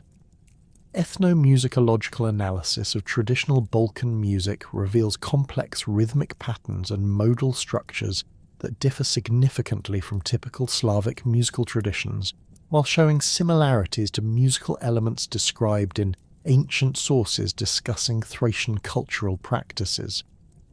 Archaeological discoveries of ancient musical instruments provide comparative evidence that supports theories of cultural continuity in musical traditions. Place-name evidence throughout the former Thracian territories preserves linguistic elements that appear to derive from ancient Thracian language, though the interpretation of these survivals remains controversial among scholars. River names like Hebros, Strymon, and Nestos preserve ancient forms that predate both Slavic settlement and Roman administrative terminology. Mountain names, settlement designations, and geographical features often retain elements that cannot be explained through known Slavic, Greek, or Latin etymologies, suggesting survival of pre-Slavic linguistic substrates. The systematic collection and analysis of Balkan place names during the 20th century revealed extensive networks of toponyms that appear to preserve Thracian linguistic elements, though the interpretation of this evidence requires careful consideration of multiple historical layers and linguistic influences. Scholars like Vladimir Georgiev and Dimitar Dechev compiled extensive databases of potentially Thracian place names, though their conclusions remain subject to ongoing scholarly debate regarding the reliability of toponymic evidence for reconstructing ancient languages and cultural patterns. Archaeological rediscovery of Thracian civilization began during the 19th century as European scholars developed systematic approaches to excavation and artifact analysis that revealed the sophistication and extent of ancient Thracian cultural achievements. Early excavations focused primarily on spectacular discoveries like royal tombs and treasure hoards that captured public attention while providing limited understanding of broader cultural patterns and social organisation. The discovery of the Panagurishte treasure in 1949 marked a turning point in scholarly and public awareness of Thracian artistic achievements, as the exceptional quality and cultural sophistication of these gold vessels challenged prevailing assumptions about barbarian societies.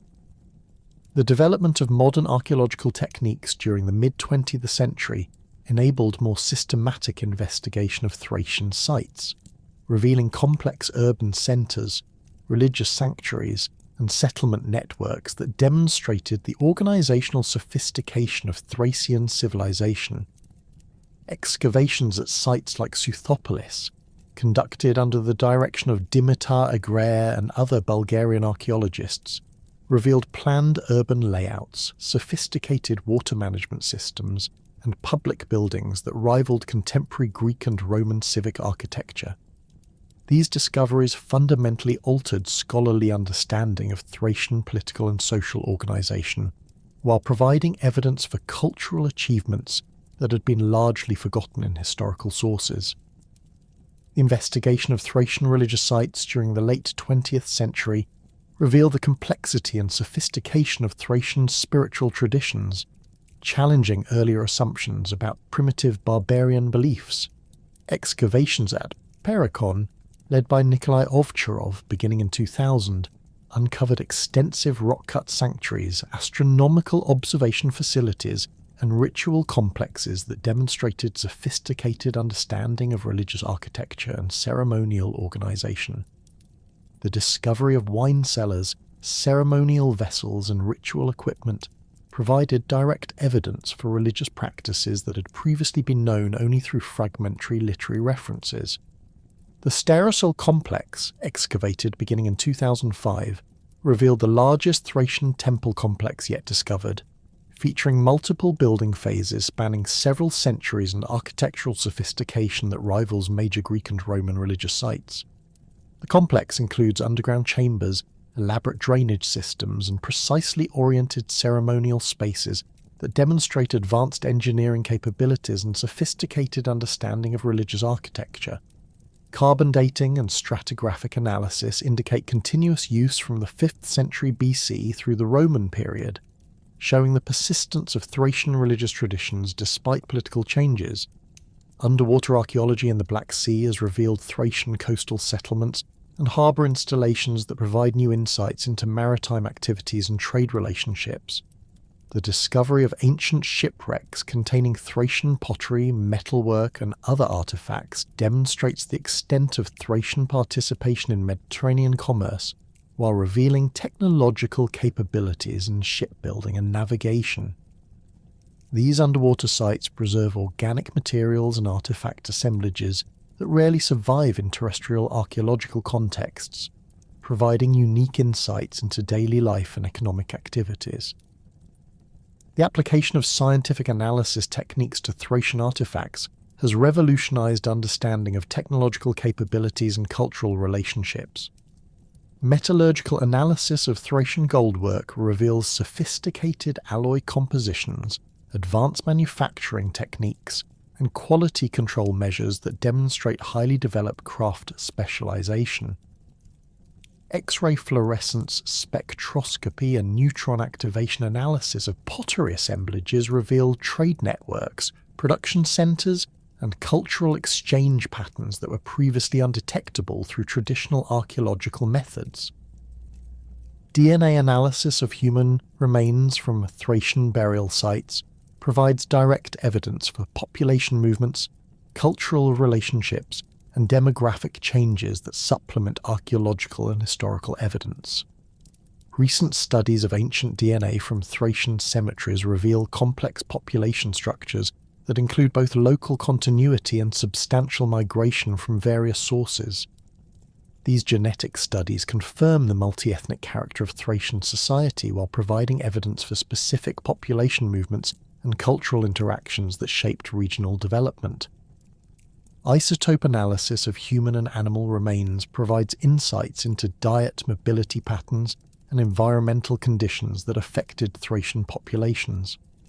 Strontium isotope analysis of tooth enamel reveals individual mobility patterns and population movements, while carbon and nitrogen isotope analysis of bone collagen provides detailed information about dietary practices and economic systems. These scientific approaches provide quantitative data that complements traditional archaeological interpretation, while revealing aspects of ancient life that are not directly visible in material culture. Contemporary scholarly debates about Thracian civilization reflect both the expansion of available evidence and the development of new theoretical approaches to understanding ancient societies.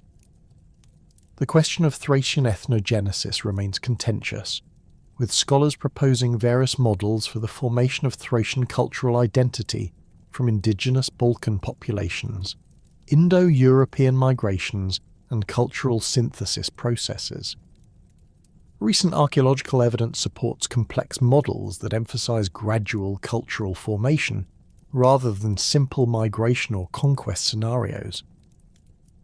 The interpretation of Thracian political organization continues to evolve as new archaeological evidence reveals the complexity of social structures and administrative systems. Earlier models that emphasize tribal organization and warrior societies have been supplemented by recognition of sophisticated urban centers, administrative bureaucracies, and economic specialization that indicates state-level political organization. The discovery of administrative archives, standardized weights and measures, and systematic taxation evidence supports interpretations of Thracian kingdoms as complex political entities rather than simple tribal confederations. Debates about cultural continuity focus on the extent to which later Balkan populations preserve elements of ancient Thracian culture versus the degree to which cultural traditions represent later developments or borrowings from other sources. The interpretation of folk traditions, linguistic survivals, and material culture continuities requires careful consideration of multiple historical processes and cultural influences that affected the region over centuries. Scholars increasingly recognize the complexity of cultural transmission processes, while acknowledging the difficulty of establishing direct connections between ancient and modern cultural elements. The role of Thracian civilization in broader Mediterranean and European cultural development continues to be reassessed as new evidence reveals the extent of Thracian contributions to art, religion, technology, and political organization. The influence of Thracian religious traditions on Greek mystery cults, the contribution of Thracian military innovations to Hellenistic and Roman warfare, and the impact of Thracian artistic traditions on regional cultural development demonstrate the significance of Thracian civilization beyond its immediate geographical boundaries. Modern museum exhibitions and cultural heritage programs have played crucial roles in raising public awareness of Thracian civilization while promoting scholarly research and international cooperation in archaeological investigation. The Thracian Treasures exhibitions that toured major museums worldwide during the 1990s and 2000s introduced international audiences to the artistic achievements and cultural sophistication of Thracian civilization. These exhibitions combined spectacular artifacts with scholarly interpretation that challenged popular misconceptions about barbarian societies while demonstrating the complexity and achievements of ancient Balkan civilizations. Digital reconstruction projects using computer modeling and virtual reality technologies provide new ways of understanding and presenting Thracian archaeological sites and cultural achievements. Three-dimensional modeling of excavated structures enables detailed analysis of architectural techniques and spatial organization while providing immersive experiences that help both scholars and the public understand the scale and complexity of Thracian urban centers and religious complexes. These technological approaches supplement traditional archaeological documentation while creating new possibilities for research and education. International collaborative research projects have facilitated systematic investigation of Thracian sites while promoting scholarly exchange and methodological development. Joint expeditions involving Bulgarian, European, and American institutions have combined local expertise with international resources and technological capabilities to conduct comprehensive investigations of major Thracian sites. These collaborations have produced detailed publications, comparative studies, and theoretical frameworks that advance understanding of Thracian civilization within broader contexts of ancient Mediterranean and European development. The establishment of archaeological parks and heritage sites at major Thracian locations provides opportunities for public education while protecting important cultural resources for future research. The Perperikon Archaeological Reserve, the Valley of the Thracian Kings near Kazanlak, and other protected sites combine conservation efforts with educational programs that make Thracian cultural heritage accessible to both scholarly research and public appreciation. These heritage initiatives contribute to regional economic development through cultural tourism, while supporting ongoing archaeological investigation. Contemporary efforts to preserve and interpret Thracian cultural heritage face challenges related to economic development pressures, looting of archaeological sites, and the need for sustainable tourism management. Illegal excavation and artifact trafficking continue to threaten archaeological sites, while depriving scholars of crucial contextual information necessary for understanding Thracian civilization.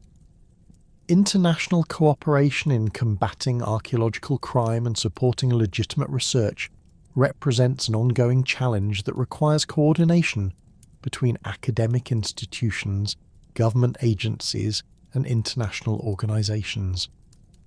The legacy of Thracian civilization extends far beyond the geographical boundaries of ancient Thracian territories, influencing art, literature, music, and popular culture throughout Europe and beyond.